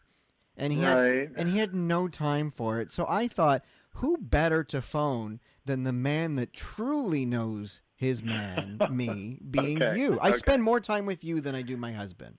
Okay. Okay. All right, so let's Is this see going how... to take a long time? Hopefully not. Let's see how well you know your man, Maury Sherman. No. Rephrase that, please. Okay, but just for the sake of this, the questions are worded, your man, that has to be me. It's just how Okay. it works. It's just how it's written. Okay. What's your man's least favorite body part? Like your least favorite body part on me, or your least favorite body part on you, or your least favorite body part in general? My least favorite body part on me. I would say that your least favorite body part on you is the same as my least favorite body part on you, which is your face. Oh, I like my eyes. Okay, what disappointment or rejection from your man's past still stings? Oh, no. Can I say me? The rejection from you? I guess you could, sure. I would just say rejection in general. I know. Yeah. Never mind. Oh. The rejection from your credit card every time you try and use it. Oh, that does sting all the time. Okay. Yes. Is your man slow in coming to bed? No, he's just slow in general. So I'm quick to come to bed. No, I don't know. I have no answer. You may die before the end of this conversation. Okay, the room is spinning. Okay. I'm going to say you passed with flying colors. You know your man very well. Yeah. Happy Valentine's Day to you. Happy Valentine's Day to you. You may actually be the worst singer I've ever heard in my life. Thank you. Okay, do you want another question? Guess not. This is the Roz and Mocha Show podcast. An HBO exec revealed how they're going to handle the Samantha situation in, say, Sex and the City. Oh, really? Yeah, and a lot of people are pissed off about it. So there was a lot, like, what do you do? So Samantha's not going to be in the reboot. Mm-hmm. Kim Cattrall is not part of the show, but everybody else is. They're bringing everybody back. And they're not killing her off, right? Well, that some people had said, will she be killed off? Would she be recast? Would she all of these things that how do you fill that sort of void? She moved, I bet. And so what the executive has said is that they're going to, quote, take cues from real life events, with Samantha's absence being explained by the group simply no longer being friends with her anymore. He says, just like in real life, people come in your life and people leave. Friendships fade and new relationships start. So if you think it is very indicative of the real stages of the actual stages of life.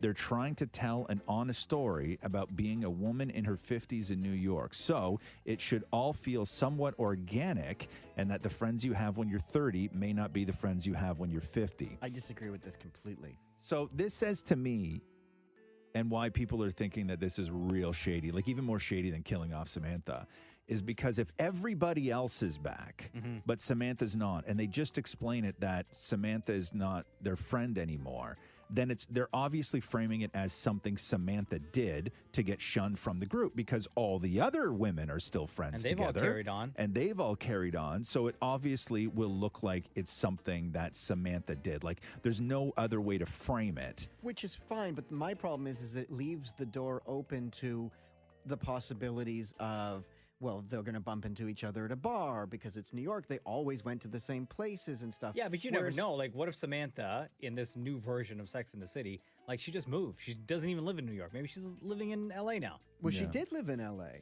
right? Yeah. So, but does this not leave the door open for a change of heart maybe down the road? Like, if this show really takes off? That's what I'm thinking. But the problem is I don't want the focus of this to be that. And if they killed her off, then we could just move on and tell the new stories. But you're always going to be wondering what if and if they're going to see her. We're always going to be wondering what if. No, we're not. Nobody's going to be wondering. I promise you that. This is the Roz and Mocha Show podcast. I'm going to play you this news story from ABC in Pasadena, California. Please. And then we'll discuss the situation. Love Pasadena. Okay? Yeah. We are back with a chicken heist caught on camera. Surveillance video shows a man robbing a restaurant in Pasadena, California. Employees say he demanded all the chicken and waffles they could give him. He didn't take any cash. He took actually chicken. And before he ran out, he walked out the door, he took syrup. What? He took syrup?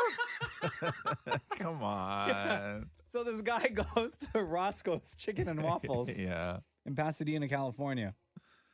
And he wasn't wearing a mask. Right. And he tried to get service, and then they kept telling him, sir, you have to wear a mask if you're going to order from here.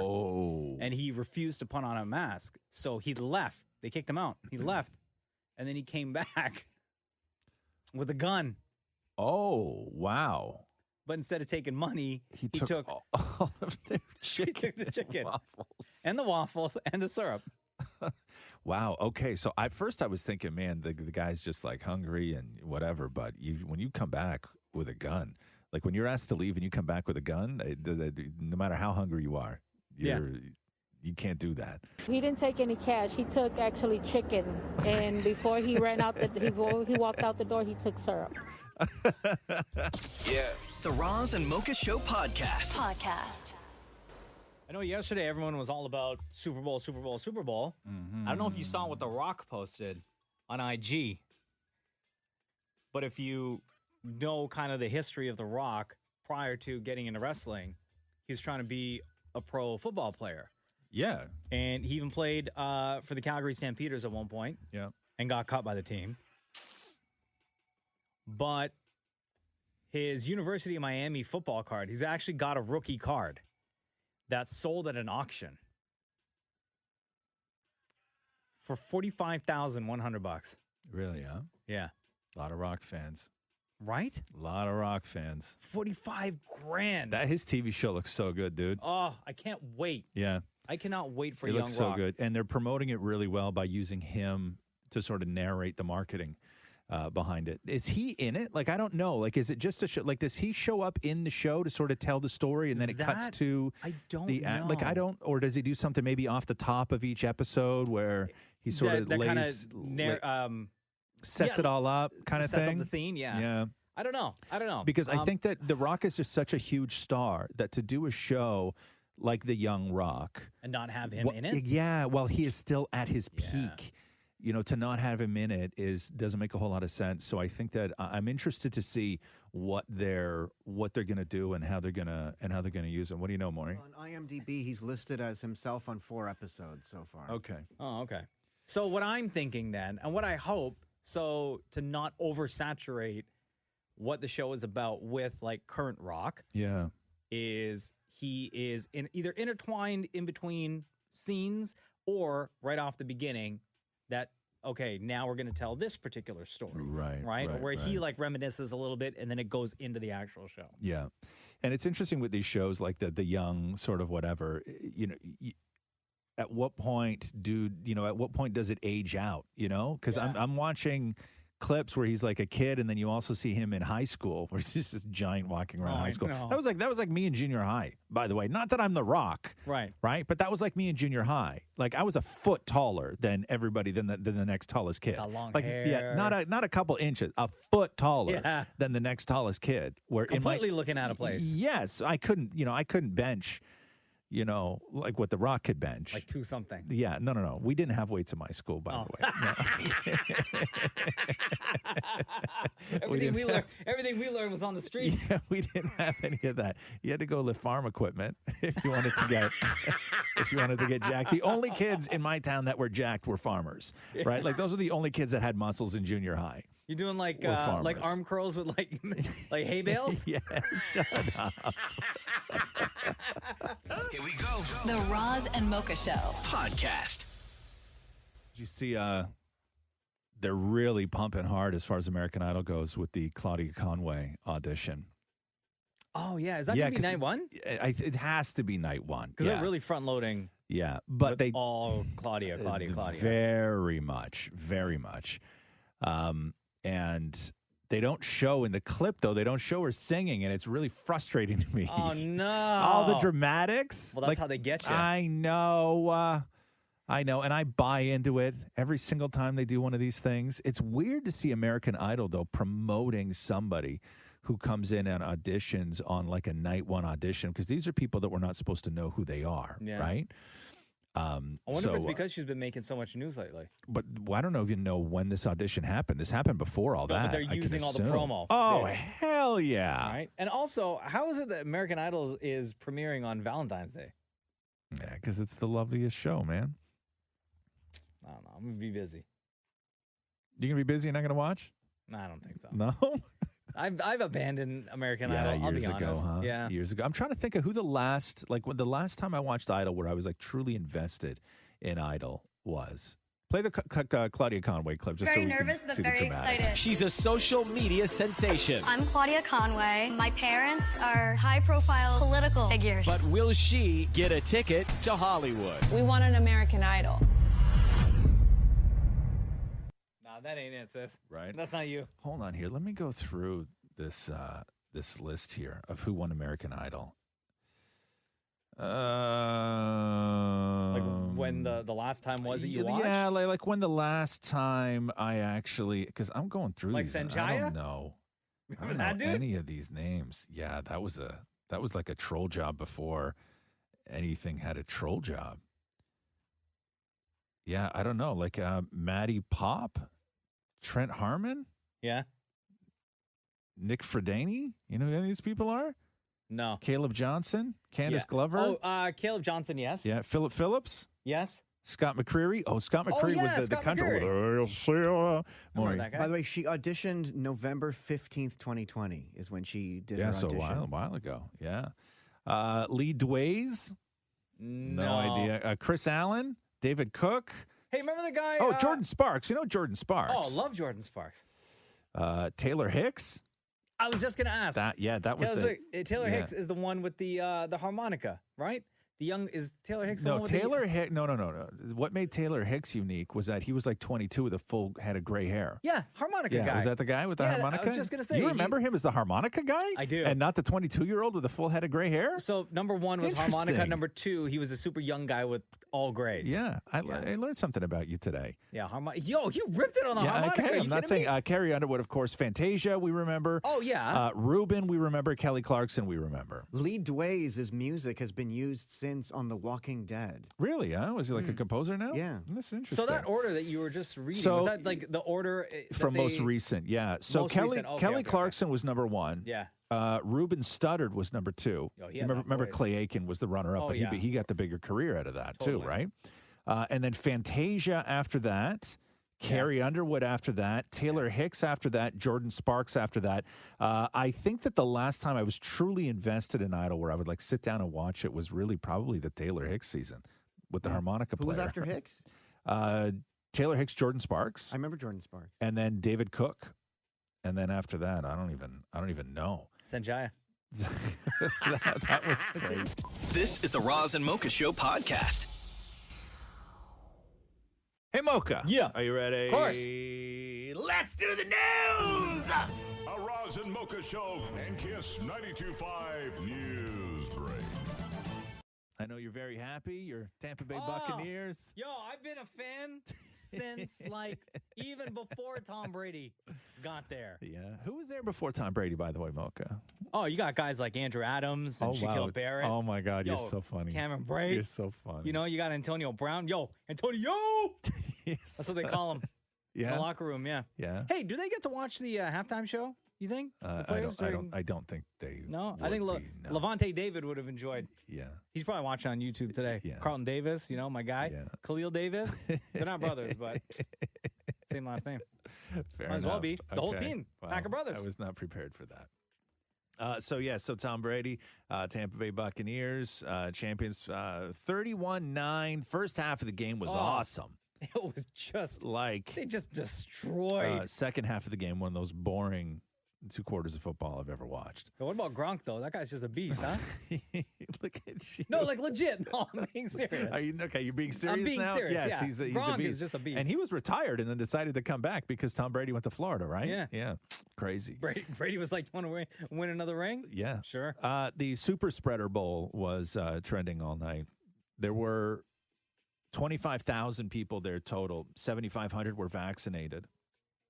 And it still looked weird to see. It looked super weird to see that many people. We haven't seen that in a year. Yeah. And it was almost as if And like even on like a small, even though it was like a smaller scale crowd, Yeah.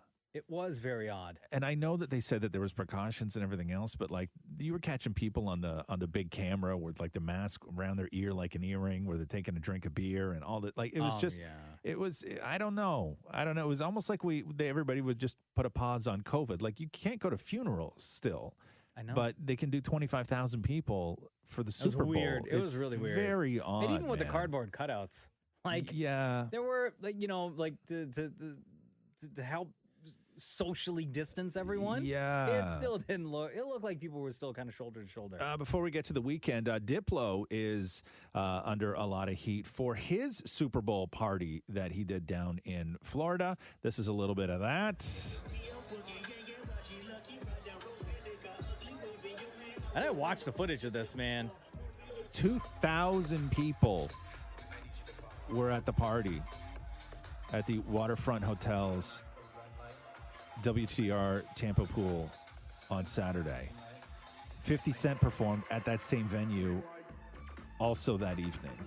Here's what the event organizers said. Social distancing procedures will be strictly enforced. Watch the video. Okay. Face masks will be required for all staff and guests. Wellness and temperature checks will be mandatory for entrance. Sanitizing stations will be placed throughout the venue, and continued cleaning protocols will provide regular sanitizing. The Tampa PD said this: scenes from WTR last night and a few other clubs were incredibly disappointing. The city spent the better part of a year educating residents on precautions due to the pandemic, and we have recently put a mask order in place for both the entertainment and event zones to ensure the safety of our residents and visitors to our great city. Florida, by the way, has 1.7 million COVID cases with 27,000 deaths. Where is it? The WT? The WTR Hotel. What, the respiratory? Yeah, exactly. The Weeknd halftime show, mixed reaction to the Weeknd, but I think that it needs to be judged a little bit differently because this was not the ideal setting for a Super Bowl halftime show. I think based on the circumstance and what he had access to, it was a good performance. I liked it, and I'm a fan of the Weeknd. Yeah. I would say this, though. I think that there are some Super Bowl shows where you are so blown away even not being a fan. Yeah. I think that the Weeknd, I think that the people who thought it was incredible are Weeknd fans. I don't know how many people who maybe didn't know a whole lot about the Weeknd before that night he blew away. Which is fine. I think he gets a pass based on the circumstance. Absolutely. Yeah, Right? because it wasn't ideal circumstances. And he said that he had spent $7 million of his own money to make it that much more awesome. Lights. I don't know. Was it lights? Yeah. I mean, fireworks ain't cheap. I know that. Yeah, fireworks and lights. I don't know what he spent that money on. Bandages for all them dancers? Maybe more. Those are also LED Edison bulbs he were using. Those are $30 each. Okay, so light bulbs. Okay, yeah, I got you. And Drake shows up in a Super Bowl commercial for State Farm. Yo, So it's so funny, so dude. it's Patrick Mahomes and Aaron Rodgers sitting in chairs, and they're shooting a State Farm commercial. And Paul Rudd is supposed to be the stand-in for Aaron Rodgers. And then the kid from State Farm also has a stand-in, but the kid from State Farm's stand-in is Drake. Look, guys, I don't even have a stand-in. Of course you do. Hold on, is that Drake? That's right. Drake from State Farm. Like a good neighbor. Like a good neighbor. Stand-ins don't have lines. Oh, okay. Like a good neighbor, State Farm is there. So Drake is standing at a table where all the food is, and he's holding an apple. And then I guess feels some kind of ways. He then takes a bite of his apple, as the State Farm kid says. Like a good neighbor, State Farm is there. Yeah, some of the comments too. And I knew it was going to get this way. I knew. Someone said, I can just see all the, so you can shoot a commercial, but you can't drop an album comments coming soon? Yeah. Somebody else said, homie ain't dropping no album because he's too busy selling home and car insurance. Like a good neighbor, Drake Farm is there. Somebody else said, God's plan turned into insurance plan. I don't like the commercial. Yeah, I thought it was funny. It was fun. The Jason Alexander commercial was the best, though. Oh, with the sweater? With the sweater. The Tide commercial, right? Yes. Oh, my God. That was so well done. Yeah. So well done. I know. And it sucks. We all know we got to watch them after the fact and everything else up here. But if you get a chance, check out the Drake commercial and also the Jason Alexander Tide commercial. Did you see this video of Suzanne Summers? You have the clip there. So Suzanne Summers over the weekend was doing a live stream at her house, a makeup tutorial for fans. They were on IG, and it was like 45 minutes long, and they're in their backyard. It's at night, and her husband is there with her, and as she's doing a live event for fans, some guy shows up in her backyard. My favorite lipstick is Caramelized Peach, and that's what I have on right now. I did my MAC liner. That's called Spice. What? Is somebody here? Just the frog. I just heard a person. Really? Huh? Over here. Oh, you're here? I'm here. Oh, come here.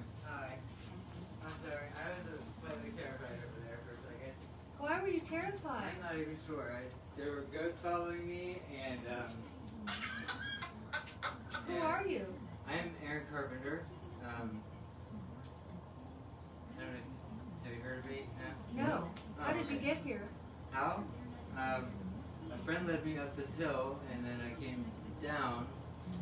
Oh. And Okay, you shouldn't be here. Yeah. Yeah. This is our house. But anyway, you don't scare me. I've seen pictures of this house before. Yeah, you shouldn't be here. Oh, I'm not a scary person whatsoever. I know, but I'm I'm not used to people being on our property. I'm sorry, I didn't realize it was a property. Yeah, and we're doing a show right now. Yeah, I brought a gift of like Okay. special mud. Yeah, I don't want anything. You seem like a very nice person, but you shouldn't be here. So you just like wandered onto the property by accident? He said that somebody led him up the hill and then they came back down. But Suzanne Summers' rep released this. Suzanne was doing her Friday night Facebook Live makeup tutorial. The intruder approached them in a Speedo. Like, I guess he was wearing like a tiny little bathing suit. But didn't he also say he was being chased by goats? Yeah, because I guess maybe they have goats. I don't know. And then they said he had a flashlight in his hand, but I think that they found out afterwards that it was one of their own solar lights that he had picked up and was like walking Like around to what? with. Protect himself from the goats? I don't know. But she goes on to say the consummate TV professional Suzanne knew she was live on TV, so went into Chrissy Snow mode, making light of the situation and making her signature funny faces to her thousands of viewers. A fan called the cops, not Suzanne, but when the police arrived, they patrolled the property and stayed the rest of the evening. Jeez. Weird. When somebody says, I'm not dangerous, and they're standing in your backyard. In a Speedo? Please. Yeah, you dangerous. Right? Also, where them goats at? Yeah. I don't hear no goats. Did you see this video of this guy on a Zoom call with a judge who tried to flirt his way out of the charges? So there's a judge, female, right? Very attractive.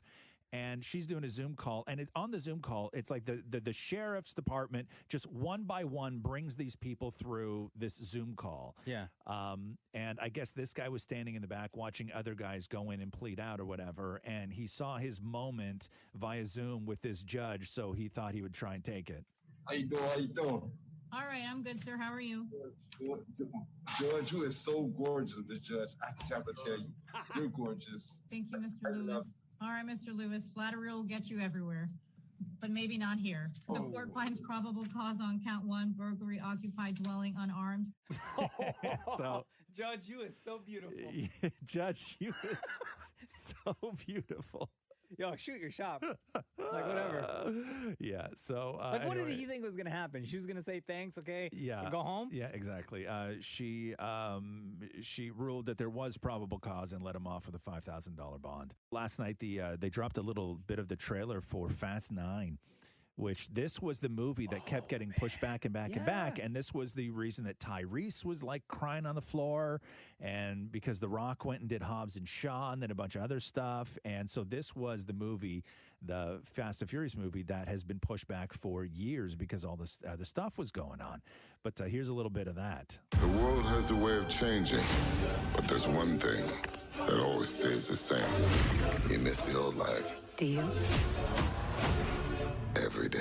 We the soldiers. If you woke up, wake up. We got the product. We got the tools. Crank it all the way up. Yeah, baby. Yes! Rated PG-13. I will say, the Fast and Furious, the trailers for these movies are some of the best I've ever seen. Oh, they're incredible. So John Cena is in there, and Helen... No, he's not. No, he's not? Why? What do you mean? He is. I haven't seen him. What are you talking about? Oh, shut up with that, okay? Nobody who's not a hardcore wrestling fan even understands what you're saying right now, so go ahead and explain it like a fool, please. Okay? No, now you have to explain it. I'm not gonna now you got to explain explain the joke. No, because now it's going to sound stupid. No, now you have to explain the joke. Okay? Explain the joke. Explain where that came from. Before John Cena does his finishing move, he takes his hand, spreads the fingers wide out, so it's just his palm facing his face, and he waves it in front of his face, and it says, "You can't see me." Okay, right. So the running joke is anywhere John Cena is, if he's in a photo, people are like, "Huh? What are you talking about?" Okay. I don't see anybody. There you go. Helen Mirren is also in F9. I saw her. I didn't see John Cena, though. Okay, you're such a jerk, man. You're such a jerk. You can't see me. The polar vortex continues to rip apart Canada. Great. Like things are just cracking because it's so cold. So yesterday, according to Environment Canada, Wekwiti in the Northwest Territories had a temperature of minus 51.9. What? Parts of Saskatchewan yesterday, minus 48.9. Oh, no thanks. Parts of Alberta broke records, minus 47.2. No thanks. No. Not Too cold. interested. No, not at Too all. cold. Way too cold. Too cold. Gorilla Glue Girl, we talked to her yesterday on the show, and she was in the hospital over the weekend. This is the girl who ran out of hairspray, so she used Gorilla Glue spray on her hair, and then it's been on there for a month, and she hasn't been able to get it off, and now things are tightening, and it's incredibly difficult for her to she's getting like go crazy about her headaches day. and stuff. Yeah, I actually feel bad for her. So her GoFundMe is doing well. I think her goal was $9,000. I know that there was a cosmetic surgeon in Los Angeles who offered to help her. Beyonce's longtime hairstylist offered to step in and do whatever she could do. But now there's talk of a lawsuit. Wait, she's suing somebody? Yeah. Now there's talk of, who do you think? Gorilla Glue. Now there's she can't do that, though. Now there's talk of suing Gorilla Glue. She can't do that, though. It's America. You can sue anybody in America. But it clearly says on the side of that bottle. Clearly or says the what? packaging. Clearly says what? Like, don't put on your skin. Yeah. It says don't swallow, don't get in the eyes, skin, or on your clothing. Yeah. It says nothing about hair. What's under your hair? Skin. Yeah, no, but it says nothing about your hair. So that's what they're going to base it on? So Gorilla Glue, jeez. Gorilla Glue, You can't do that to them. Gorilla Come Glue on. released this statement. We are aware of the situation, and we are very sorry to hear about the unfortunate incident that Miss Brown experienced using our spray adhesive on her hair. This is a unique situation because this product is not indicated for use on your hair and is considered permanent. Our spray adhesive states in the warning label, do not swallow, do not get in eyes or skin or on clothing. If it is used for a craft, home, or auto or office projects to mount things to surfaces such as paper, cardboard, wood, laminate, and fabric. We are glad to see in her recent video that Miss Brown has received medical treatment for her from her local medical facility, and we wish her the best. So that's the statement from Gorilla Glue. Read the side of the bottle. Right. I think that what it comes down to as well is that it would be very difficult to confuse Gorilla Glue with hairspray, just simply because they're usually not sold in the same stores. Right. If they are sold in the same stores, they're not in the same section. No, it doesn't go shampoo, no, hairspray, Gorilla Glue. Thank you. Yes. Right? It's completely separate parts of. So how those two things wound up in your home and where you store them in your home is up to you. Like if you have Gorilla Glue and hairspray in your house and your mom's doing a tidy up and she's pissy with you because you just leave your crap all over the place, and she grabs an aerosol can thinking that it's one of your things and she throws it in the bathroom, even if it was that kind of situation, I don't think that you can sue Gorilla Glue, but people sue all over the place. People were talking about the McDonald's coffee from years ago. Remember when that lawsuit with the hot coffee? Oh, it was too hot, yeah. It was too hot. But that was actually too hot, right? Like, I know it was a frivolous lawsuit and they wanted like $80 million for it, but the coffee was actually too hot. Now, whether it's your fault for spilling it on yourself or not, that was one question. But the other question was, it was actually too hot. But this doesn't make sense. And I want the best for Gorilla Glue Girl. I know. I really do, right? Can I? But you can't sue over this. Can we just circle back to the too hot coffee? Yes. I'll tell you what pisses me off. Okay, go. Is that if you get a coffee and all you want is that coffee. Yes. Right?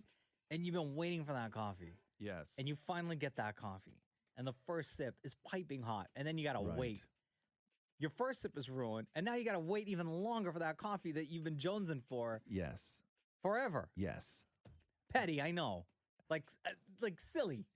Very. First world problems. Absolutely. Right? However, when you go back and look at that case, because the McDonald's hot coffee case was 94, and some of the evidence that the jury heard during that trial is that McDonald's operation manual required the franchise to hold its coffee at 180 to 190 degrees Fahrenheit. Oh, that's hot. That's some hot, bro. Okay. Coffee at that temperature, which is what the jury heard, if spilled, causes third-degree burns. Oh, yeah, that's hot. In 3 to 7 seconds. Like, that's hot. That's way but too that's hot. not what this is. No, absolutely Okay? not.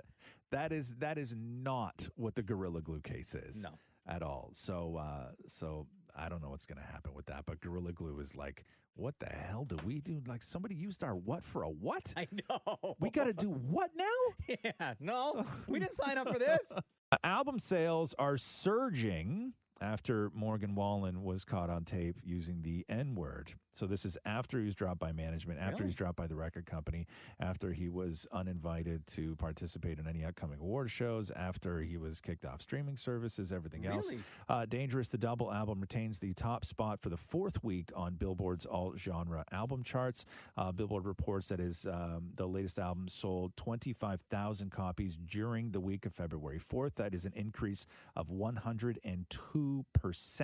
Wow. Billboard reported that the album's streaming numbers slightly increased by 3%, representing roughly 160 million on-demand streams, and song downloads from the album also went up 67%. I saw that crazy party that Diplo was spinning at. The Super Bowl party with like 2,000 people. Remember we were talking about it? And like 50 Cent was there. Yeah. And Steve Aoki was there. Yeah. But Diplo gave a shout out to Morgan Wallen and Oh, like he played did? one of his songs. Yeah. Really, huh? Yeah. It's interesting because when you start getting into like just all like across the board deplatforming of any artist for whatever the reason, it just opens up so many, like, it's such a slippery slope. Like the idea, and I'm all for, you know, if his management wants to drop him, that's fine. You want to kick him off award shows, that's fine. But as soon as I found out that Morgan Wallen was dropped by, I guess it was Spotify or one of those streaming services, you can go on and still listen to R. Kelly, right? Like it's this crazy thing where does it start and where does it end? And I'm not in any way defending Morgan Wallen, but these are like, it becomes a ending Because conversation. you could just go down the list and name artist after artist after artist. Everybody. After artist. Yeah, John Lennon, for God's sake. Yeah. You know what I mean? You can name artist after artist, exactly what you just said. But I think that a lot of the bumping and streaming numbers were the fact that twice now in the past couple of months, Morgan Wallen has made huge news for doing terrible things, but Yeah. nobody knows what his songs sound like unless you're a huge Morgan Wallen fan. Yeah. So I think that the bump in streaming is probably from curiosity? people being like, what the hell does this guy even sing? Yeah. And why is he so important? I think the curiosity about who he actually is. So listening to full albums? Yeah, I guess. I don't know. But I didn't know about the Diplo thing that Yeah. he gave him a shout out. What was the context for that? I That don't seems even really know. weird to I don't me. even know. It was just, I think I can't even remember what it was that he said, but it's in one of the videos. I think TMZ posted it. Really, huh? Yeah. Like what? Like Diplo woke up that day saying, I'm going to throw a maskless party in the heart of Florida and shout out Morgan Wallen? Like, and that's going to be a good Sunday for I know, me? he's just like, I'm adding it to my set list. Like, what? Yeah. Like, that was your I don't plan know. for the day, I know. right? To hold a super spreader event Crazy. with bikini models. I still can't believe that And shout happened. out Morgan Wallen? I still can't believe that happened. Bro, that's crazy. That's really wild to me. Last night on The Bachelor. Oh, girl, yes. So Katie went home, and I don't know if I've ever seen this move before. So when you go on a one-on-one date, there's always the chance that you're not going to get the rose, and then you're going to see some production assistant on the crew go back into the room with all the other women and just grab your luggage, right? And it's like, it's the drama. It's the worst way to go on Yeah. The Bachelor. It's the worst way to go because you don't even get to tell off the women you don't like one last time. No. You're just in the car and out, and then somebody goes for your bags. But I've never seen it go down this way where Matt and Katie were at a table and they're getting along like super well, right? Like very well. And they're playing the romantic music and everything's going real great. And then Matt reaches over and grabs the rose off the table. And holds it between two hands, like right in front of him, right in front of Katie. And the look on her face is, of course, I'm getting the rose. Yeah, because why would he be holding it and flaunting it in front of my face like that? Why would he grab it off the table and then say this? You've been honest with me, and I owe the same honesty to you. And the truth is, my relationship with some of the other women in the house has progressed further along than ours has up into this point. And I can't give you this rose tonight. Oh, jeez. Yo, savage move. And it's in his hand. And that's not this rose right here. a slight of who you See this are rose and right here? It's not, not what for our you. time's been together. The one that's in my hands right now? Yeah. I just haven't had those feelings that I need to have. And she has nothing. She in doesn't even know what to finding say at a this wife in point. this process. Like this Listen to rose this pause. here Listen in to my this hand pause. Listen will to this never be in pause. your hand. Listen how long this is. And they're just staring at each other. Yeah. Awkward. Say something, bro. I'm gonna walk you out. Yeah. All she says is, okay. Because what else are you going to say? Yeah. Like, what are you going to do with that rose now? Yeah. Now, this is from Variety. Katie is all but sure to be the next Bachelorette. Oh, okay. Sources close to the dating show tell Variety that while the network hasn't made an absolute final decision, Katie, who made a huge splash, introduced, she was the vibrator girl. Right. Right, who came out of the car with the vibrator, is the network's top pick to be the dating show's next leading lady. And two separate people familiar with the casting decision say that you can certainly bet on it. So, and then the other rumor was that it's already been announced that they announced it during the Women Tell All, which they've already taped. You know what they should do? So, instead of having a production assistant or somebody from the crew Yeah. go and grab the bag and bring Yeah. it out to Katie to the Yeah. car, it should be one of the other women. they should have to pack it for her, I think, right? Wouldn't that be? The No, other it's too women or sad. the- Yeah, the other women. Like somebody should come in and go, you guys want to get Katie's things together? And then the one, it's the one that hates her the most. She's going to get all of her stuff and like fling it in, like But not listen, fold anything. Yeah, but Katie was great last night. Like she was actually sticking. She was trying to take down the bullies last night. Yeah. Like she was I like thought she was sticking gonna up last for the bullied to the end. And for I sure. really thought so too. But it's really looking like she's going to be the next Bachelorette now. The Super Bowl this weekend. Woo!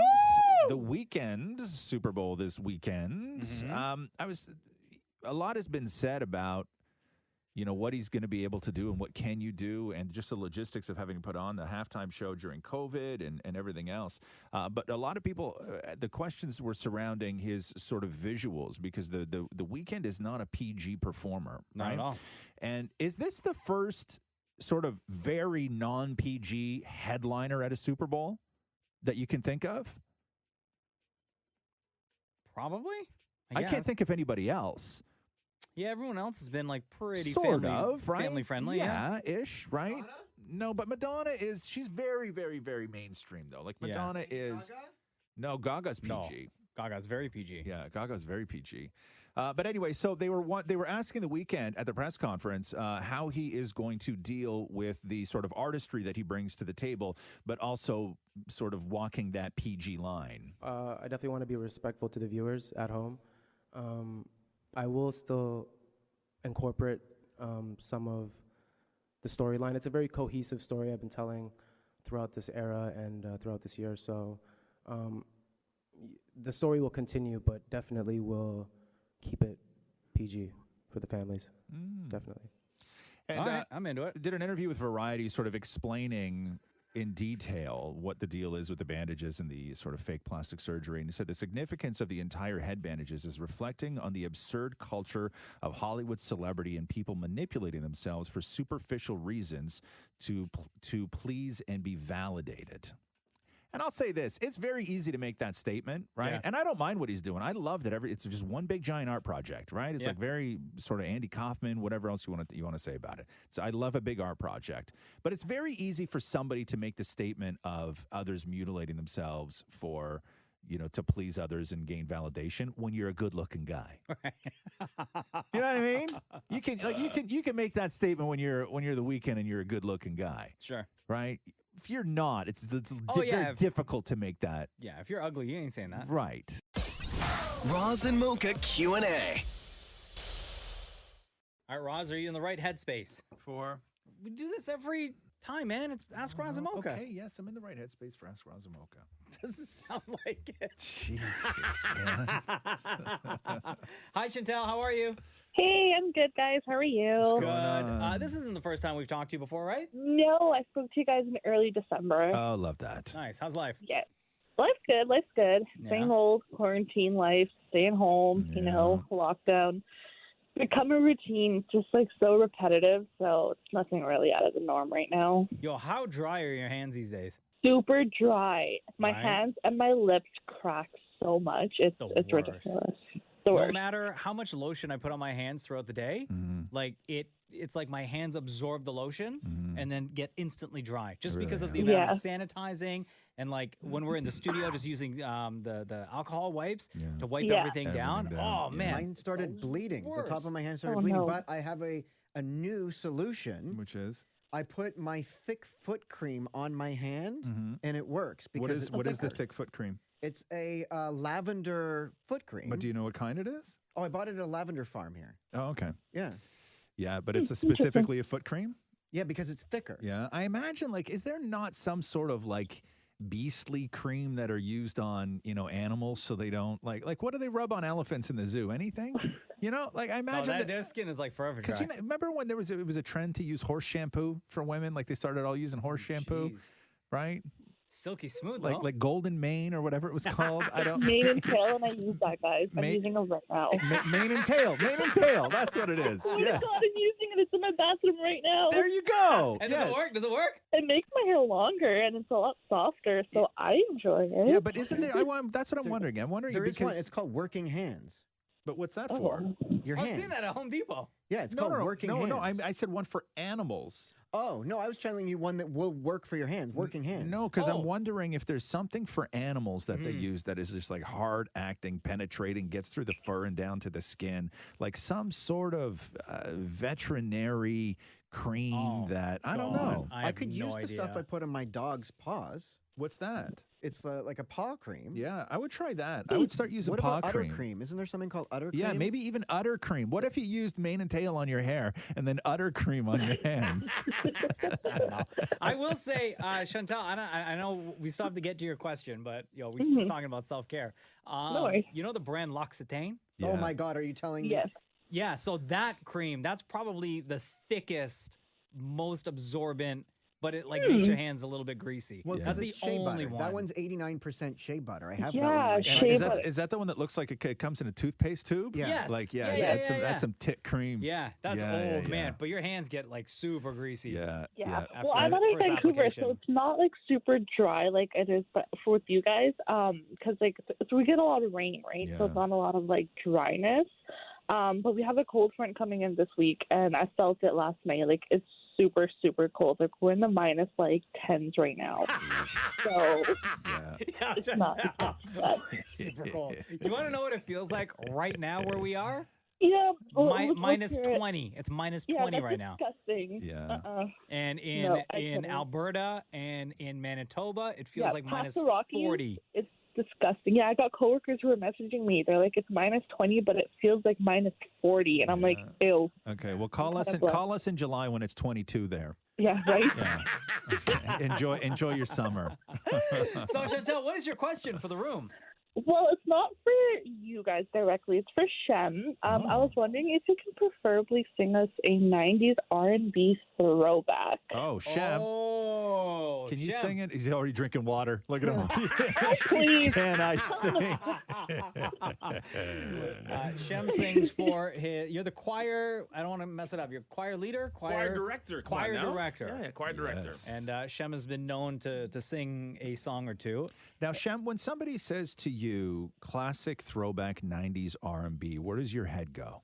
Immediately it goes to like my school dances back Okay. in the day, and what would be like the last song. Oh, okay. Yeah, I immediately go there, and I think that the times that I sung to a woman or two in my life. So you'd be dancing. You'd be dancing at the dance, and then you would sing this. You would sing this to them as you were dancing. That's such a good move.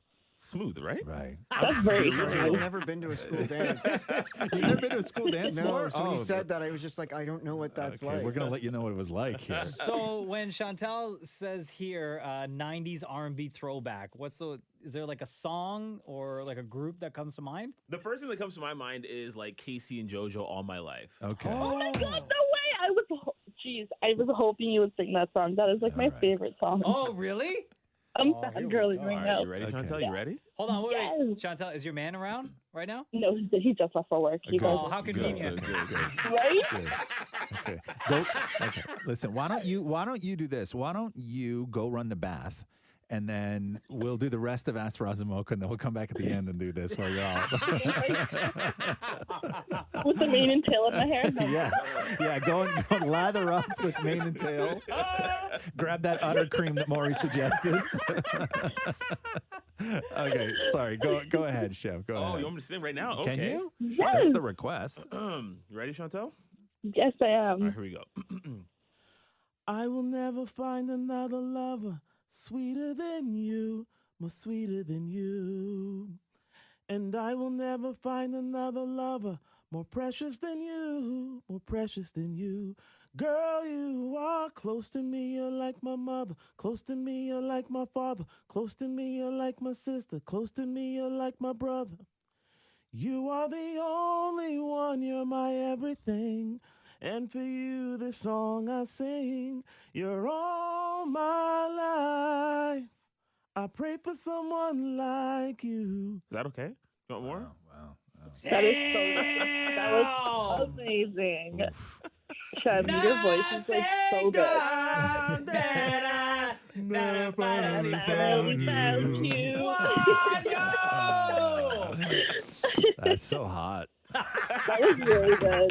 Yeah. Roz is like hot and bothered right now. No, no. You know what's interesting though is that when it comes to hot, like you can take this like a couple of different ways here, right? Like I know that you can get turned on and you find it hot when Shem sings like that. But what I find hot is you getting turned on by Shem singing like that. You know what I mean? Like I like that you're like what I found to be great about that was that you were having a moment. I thought that was really great. What song was that called? What's that called? All My Life? All My Life. My Life. I remember that song. Damn. All right, there you Oh, go. that was so good. That was amazing. You guys definitely made my morning. Yeah. Hey, Chantal, I'll see you later. We'll lather up later. For sure, sounds good. I got the mane and tail on hand. Yep. Thank you, Chantal. All right, have a good day, guys. Bye, girl. Bye. That was awesome, Shem. Thank you. Thanks, Shem. You need a minute, Roz? No, I'm good. Why are you looking at me? I'm not. I'm trying not to. Dale's question is whether or not you and I, Roz, if we've ever watched Dammit Maury and his husband, Dammit Matthews, episode of Property Virgins where they hell yeah. buy the famous condo. So Property Virgins was a show that originally was on HGTV, and then when they stopped producing it, they started producing it somewhere else, and the host was Sandra Inamoto. Right. And she was really great. And it was first-time home buyers, and she would take them around to like 3 places. It was the 3-house format on a show. She would take you around to 3 different places, and then by the end of it, some young couple, property virgins who had never purchased a house before, would make the leap and buy their first place. And so, Dammit, Maury and his then fiance or boyfriend? No, I think he was your boyfriend then. I don't think you guys were engaged yet. It's true. No, boyfriend. Right, boyfriend. You guys went house hunting looking for condos, and this was the most dramatic episode of Property Virgins ever. And it was, yes. Have we seen it? Yes, because it used to play on repeat all the time. And it was always on at the same time of day, which is when we were doing this show. And so we would always get a text being like, oh my God, the Damnits Property Virgins is on. So we would watch this repeatedly in the studio while doing the show. And Mocha would always rewind it back to the part where Maury faked through a fit. where he was acting. What did you say then? What was it? Mocha, go ahead. No, so the scene is Dammit Maury and Dammit Matthew are with the real estate agent sitting at like a restaurant. Yeah. And they had put in an offer on a place, and the real estate agent said, well, they didn't accept your offer. Yeah. Like, we're gonna have to go back and find something else for you guys. Right. And then the guys got upset, saying that it was their dream home. Yes. In their minds, they had moved in already. Oh, yes, right. And she said, so now we have to talk about options. And Okay. then Maury gets up from the table Yes. and leaves, walks outside of the restaurant, walks down the street, and they're like chasing him down. Like, we have to talk about this. And Maury's like, I'm not ready. I'm not ready. No, I'm not ready. I'm not ready. And then it cuts to commercials. Oh, we should have that. How do we not have that on hand? Okay, here. Okay. So here's the scene. They're sitting in the restaurant. Yeah. And the real estate agent comes back to them with the paperwork. How are you? After they just put in an offer on a place. Good news. No, actually, I have such bad news I don't even know how to break it to you gently. So I'm just going to tell you. They've decided not to sell the unit at all. Is that even allowed? Oh, they can do whatever they want because you don't have a signed deal. Well, that totally sucks for us. Disappointing, to say the least. I didn't even get a chance to present this offer. We looked around at this place. We loved it. It felt like home. But if you have faith in me, I promise you, we will find a great place. Well, you found us this. I'm sure you can find us even better.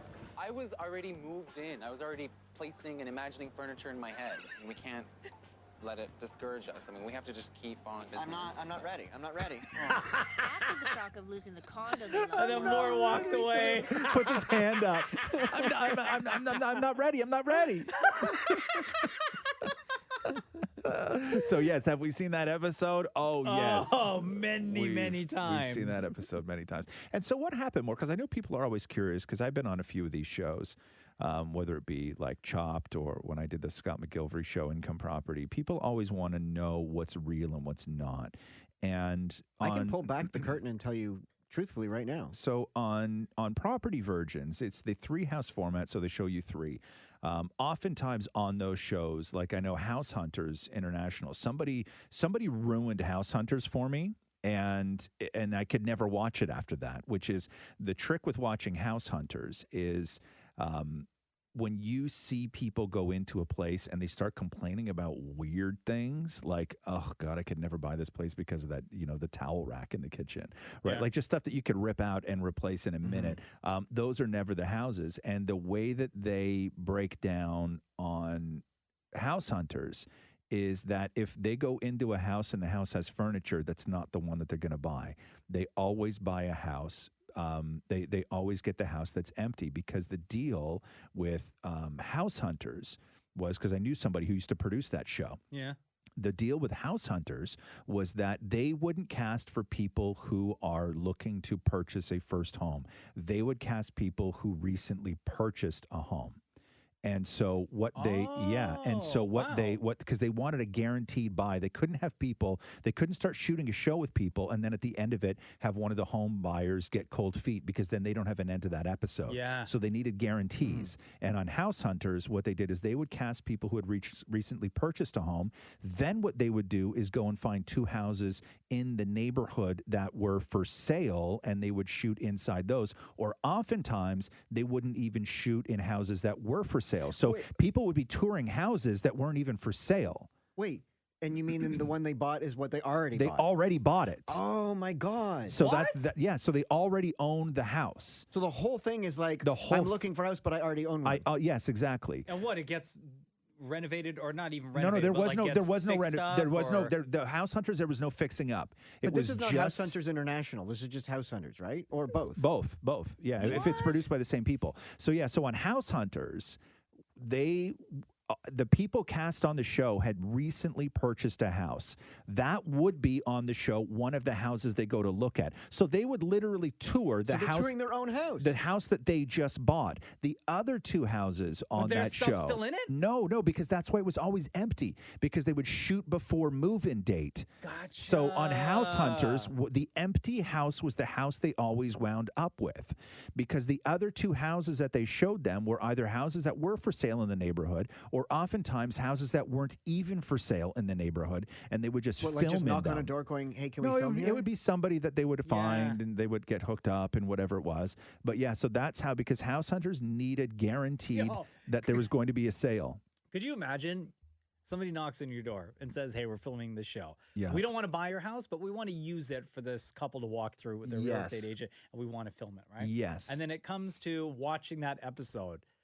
Can you imagine what it would be like to watch your home on television and have these strangers walk through and just start dissing everything that you have? They pay you, but that's why on House Hunters, specifically on House Hunters, that's why there were certain episodes where you couldn't understand why they chose the house that they did, because sometimes they would be presented with houses that were cheaper, much better, way better locations. And then when you watch the couple sit there and talk to each other about it, right? You know, somebody would be like, oh, I know, but it's just 15 minutes farther for work for me. And I don't know if I could add that commute time. And you're watching the show going, 15 minutes for this house that's $200,000 less than what you want to pay. And it's gorgeous. Yeah. And so their reasoning was always wild and off the map, but it was because of that. So this wasn't that kind of show. Property Virgins isn't that kind of show.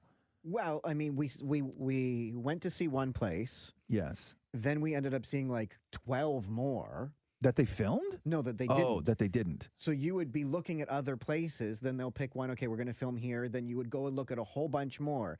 Then when you decide on the one that you're going to buy, that's when they come swooping in and start filming and stuff. Right. Now, I can ruin my episode and tell you. Spoiler alert. Yeah. That the place that they showed us, that they took off the market, quote unquote. Yeah. We were never, they lowered the price for TV. We could never afford that one.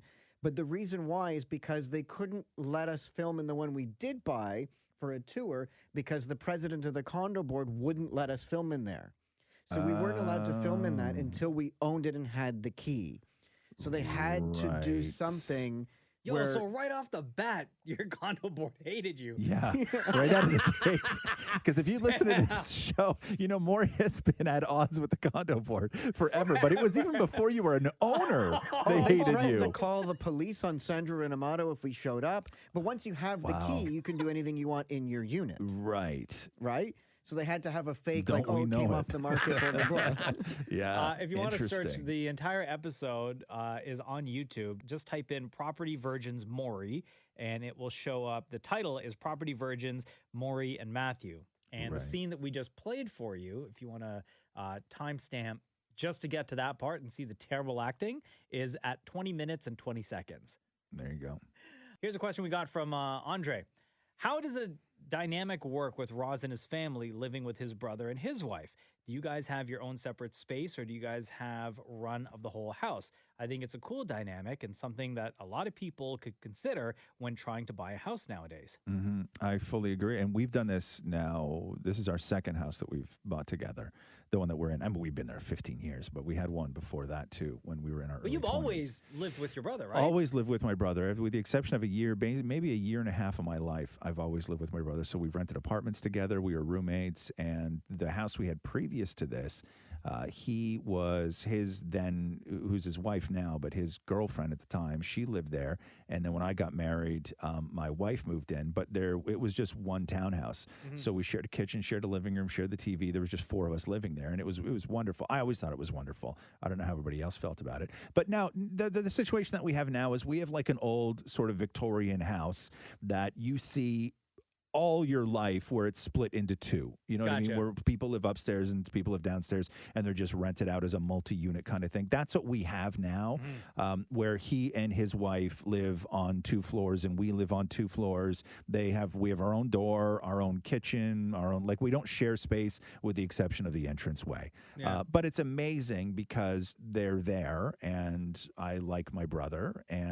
But even still, it's not even before COVID, like we all live together, but I could easily go like, I don't know, like 2 weeks without seeing him. Oh, really? Yeah, easily. Did you flip a coin to see who got top floor and bottom floor? No, because at the time, the way that it worked was I was single and he was not. Right, so they needed more space, and I sort of wanted the main floor because it had the backyard and everything else, and I just thought it was cooler. It was going to be like this super cool bachelor pad, which it was for about 2 weeks. No, but is it a problem? No. And would I recommend it? If you have a relationship like that with somebody, especially if it's a sibling, where you can find a place that you can split into two, and it's very easy to split a place into two. If you can find that place, what you can afford if you sort of go in at it together is so much more than you would ever be able to do on your own. Yeah. But you need your own space. That's the thing, is that you can't be roommates. They need to be two completely independent places. When you lived in New York, did he move there too? No, that was part of the time I didn't. Oh, okay, That was gotcha. when I didn't live with him. Was the year that I was in college, and then Did you write each other? Did we write each other? Dear bro, how are you? No, It's a cold day here in no. New York City. I've never handwritten anybody a letter. Really? No? And sent it in the mail. Yeah. No. Not even high school to like girls and stuff? Girls, I Yeah. would you would drive your bicycle over to their Do you know house. I still have all the letters I've written my dad? Really, huh? Like when I was in camp and stuff, I have them all. Yeah. What about the Yeah. letters you used to write to other dudes? Well, no, I don't have those. No, they would have them. They have Do you think they still have them? No, not a chance. No, No, I just figured like maybe you would write them that they Like the time give I it wrote back. when I broke up with a guy and I wrote his mom an apology letter. Such a. Oh my God. What did you B- think was going to happen? That Oh, she was going to like she and fight I on would your be- behalf? No, that she and I would become great friends, and that I would be, and he would have to deal with the fact that I was friends with his mom. You are a psychopath. Wow, man. that's so weird. You are like an absolute psycho. Has anybody ever written you a love letter? Oh, I paid for one once. No, that's not what I asked. Oh, okay. What, my husband? No. Oh, I once got a guy that I was fooling around with. I don't have this anymore because it was a massive birthday card, and he wrote a love letter to me in this massive birthday card. What'd it say? I don't remember. Happy birthday. I Okay, miss but has you. anybody ever written you? Has Wow. anybody ever written So you much a love. love letter? Is what I'm saying. Like dirty? No, a love letter. Just No, like, no, I've hey, never Maury, gotten- you mean- no, No, okay. no. Jeez, man, it takes forever. God, no wonder that guy's mom didn't want to be your friend. B wants to know, Maury, how bummed you are that you don't have access to the gym soap that you used to steal all the time. I have some still hidden away. What do you mean hidden? Like underneath, like until COVID's over, because I don't want to waste it. But I have it underneath the sink. And I found online where I can buy the actual bar of soap that is from this company that has the same smell. So I Yeah. can buy a bar of soap For how much? for $20. $20. $20 for a bar. No, but I soap. bought one, and it just sort of sits in the bathroom, and it night smells nice. You don't use it. Hell no. No. God, $20 for a bar of soap. Does Matthew know that you stole soap from the gym? Yes, he thinks Oh. it's terrible. Oh. Jonathan wants to know if it were Oh, can possible. I add one more thing Oh, to that? yes, Yeah. absolutely. So when that soap finished in the container, Yeah. we now use that as the container for the kosher salt. Right. But the problem is that you can't get the smell out. So now anytime I use the kosher salt, it smells like soap. That's disgusting. Your life is ruined. Like you've just ruined it. Get a new like, Tupperware dish, bro. Like, you've just ruined so many things in your life. You can get Tupperware like a pack for Like, my God. super cheap. You can get it at the dollar store. What man. about the container the salt came in originally? Oh, it's in a big jug. So we Oh. pour it into this. Right. Jonathan says here, if it were possible to instantly know a new language, which one would you like to know and why? Spanish. That's me. Yeah. I was going to say Spanish. Spanish and Italian. Mhm. Portuguese. Those two. Portuguese, huh? So I can know what Matthew and his best friend are saying.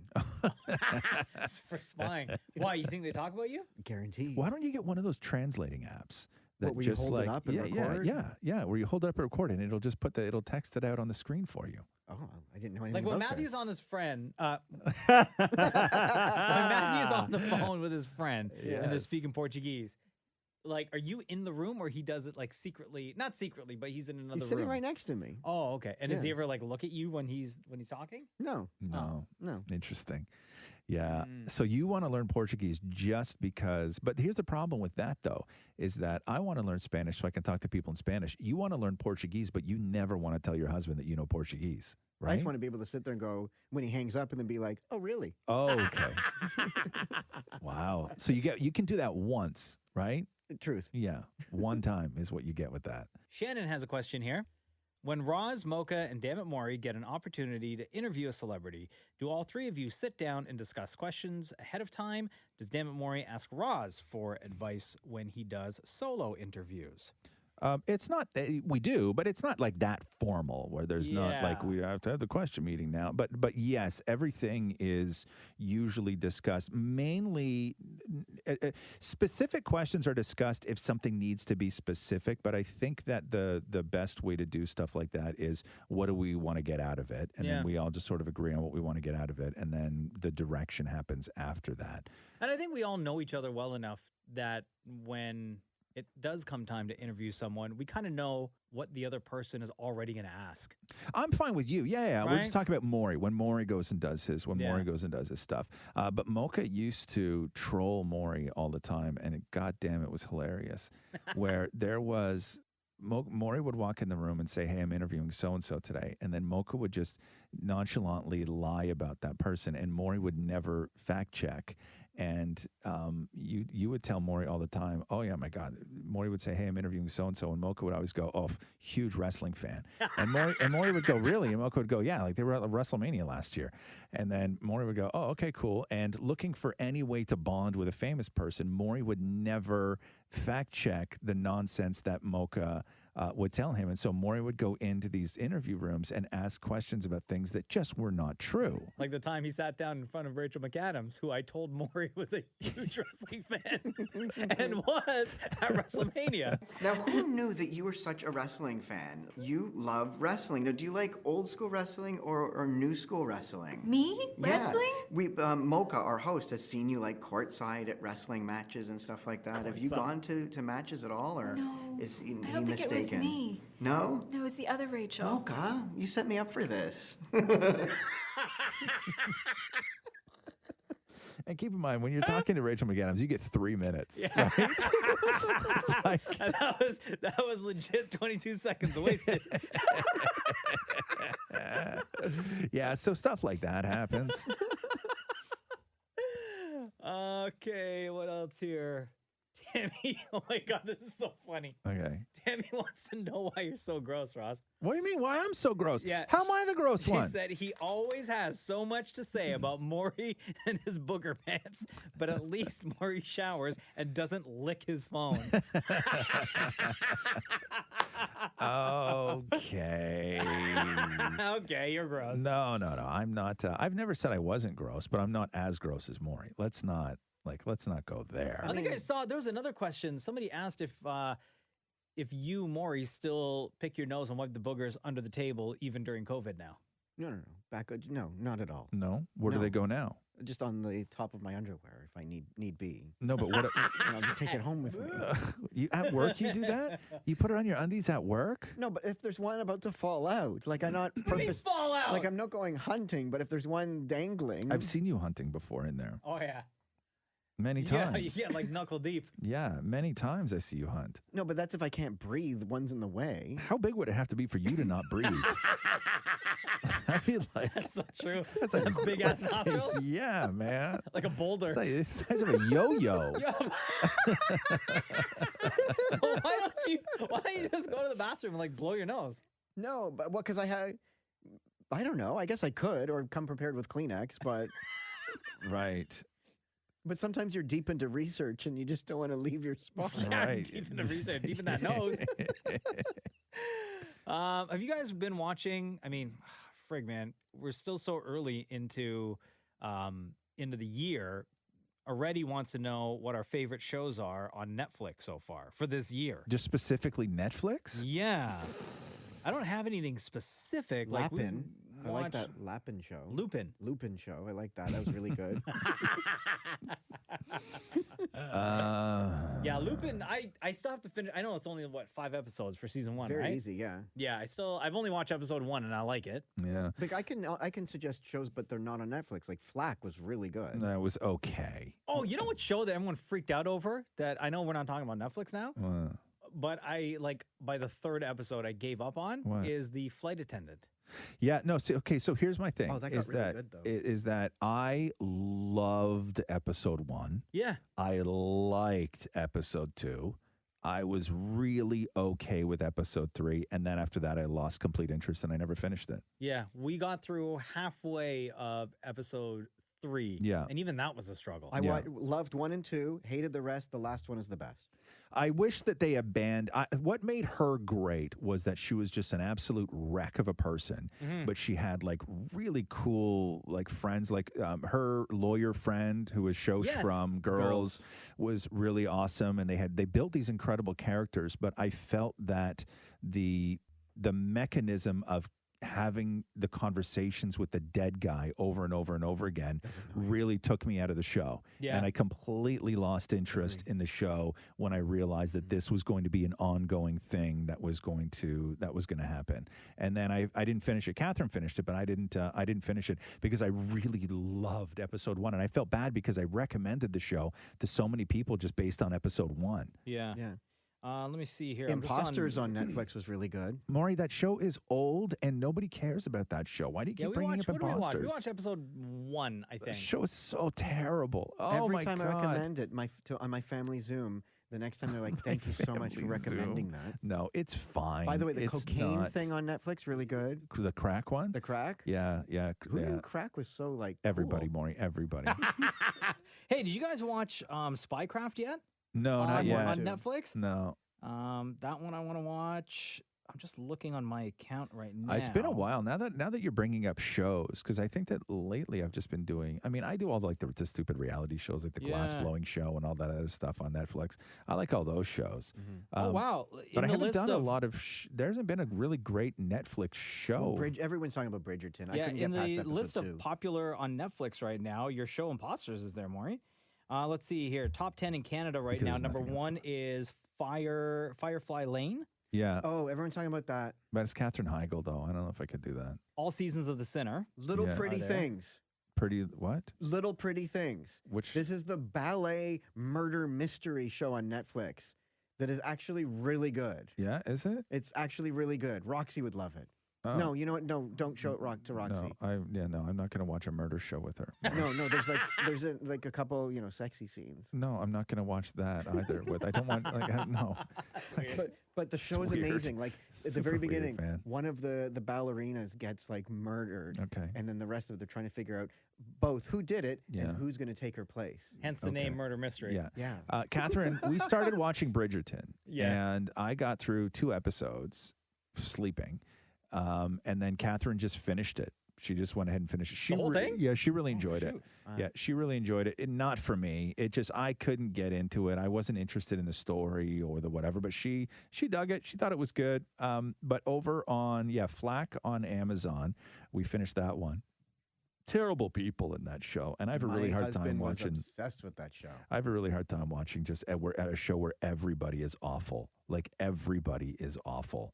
But And their job is to be awful. They're no, sort but of, everybody is. What I mean is that even their clients are awful. Like everybody in that show is awful. Yes. And I have a really hard time with that. And then the one character who is not awful becomes awful.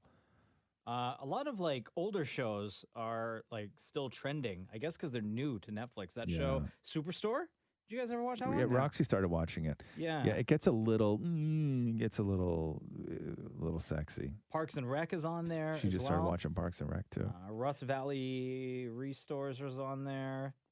Finding Oana is on there. Kim's Convenience is on there now. Oh, we watched Finding Ohana. Is it good? It's very much. It's sort of like a Goonies kind of thing, okay, yeah. right? Yeah, it was cute. It was cute. She enjoyed it. There you go. Ask Roz and Mocha happens on all of our podcasts. You can ask your question. Just hit us up on Instagram at Kiss925 whenever you see the picture that reads Ask Roz and Mocha, and that's where you ask your questions. People thought I was a complete idiot, by the way. I have a Finding Ohana story. Oh, okay. As if nobody has a Finding Ohana story, but I have a Finding Ohana story. So up at ET Canada, they did a story on Finding Ohana. And I was at home recording my parts for the show. And then when I do this, I'm in front of my camera. I have a teleprompter in front of me with the app that somebody in their condo, I don't even know where they are, they run the teleprompter. Then I have my computer open feeding my video. Then I have my phone open on a conference call with like 6 other people. And so it's just absolute mayhem, right? Yeah. And then they tell me go, and then I read the script. But there's formatting issues with everything. And when you're reading a teleprompter, some words fit and some words don't, and you just read it. And I kept rehearsing this script for Finding Ohana, and I kept rehearsing it as Finding Ohana, right? And and everybody just thought that, like, nobody said anything because they all just thought that I was like being cute, right, or being dumb, because the words were split in half on the teleprompter. And so I rehearsed this thing over and over again, and then somebody comes on and they're like, "Okay, we'll try that one more time." And I was like, "Okay," because nobody wants to tell you that you did a mistake, right? And they're like, "Okay, what's wrong with these other 5 takes I just did?" Like, we're gonna try that one more time. And then I'm like, "Okay, blah blah blah, new Netflix show, Finding Ohana."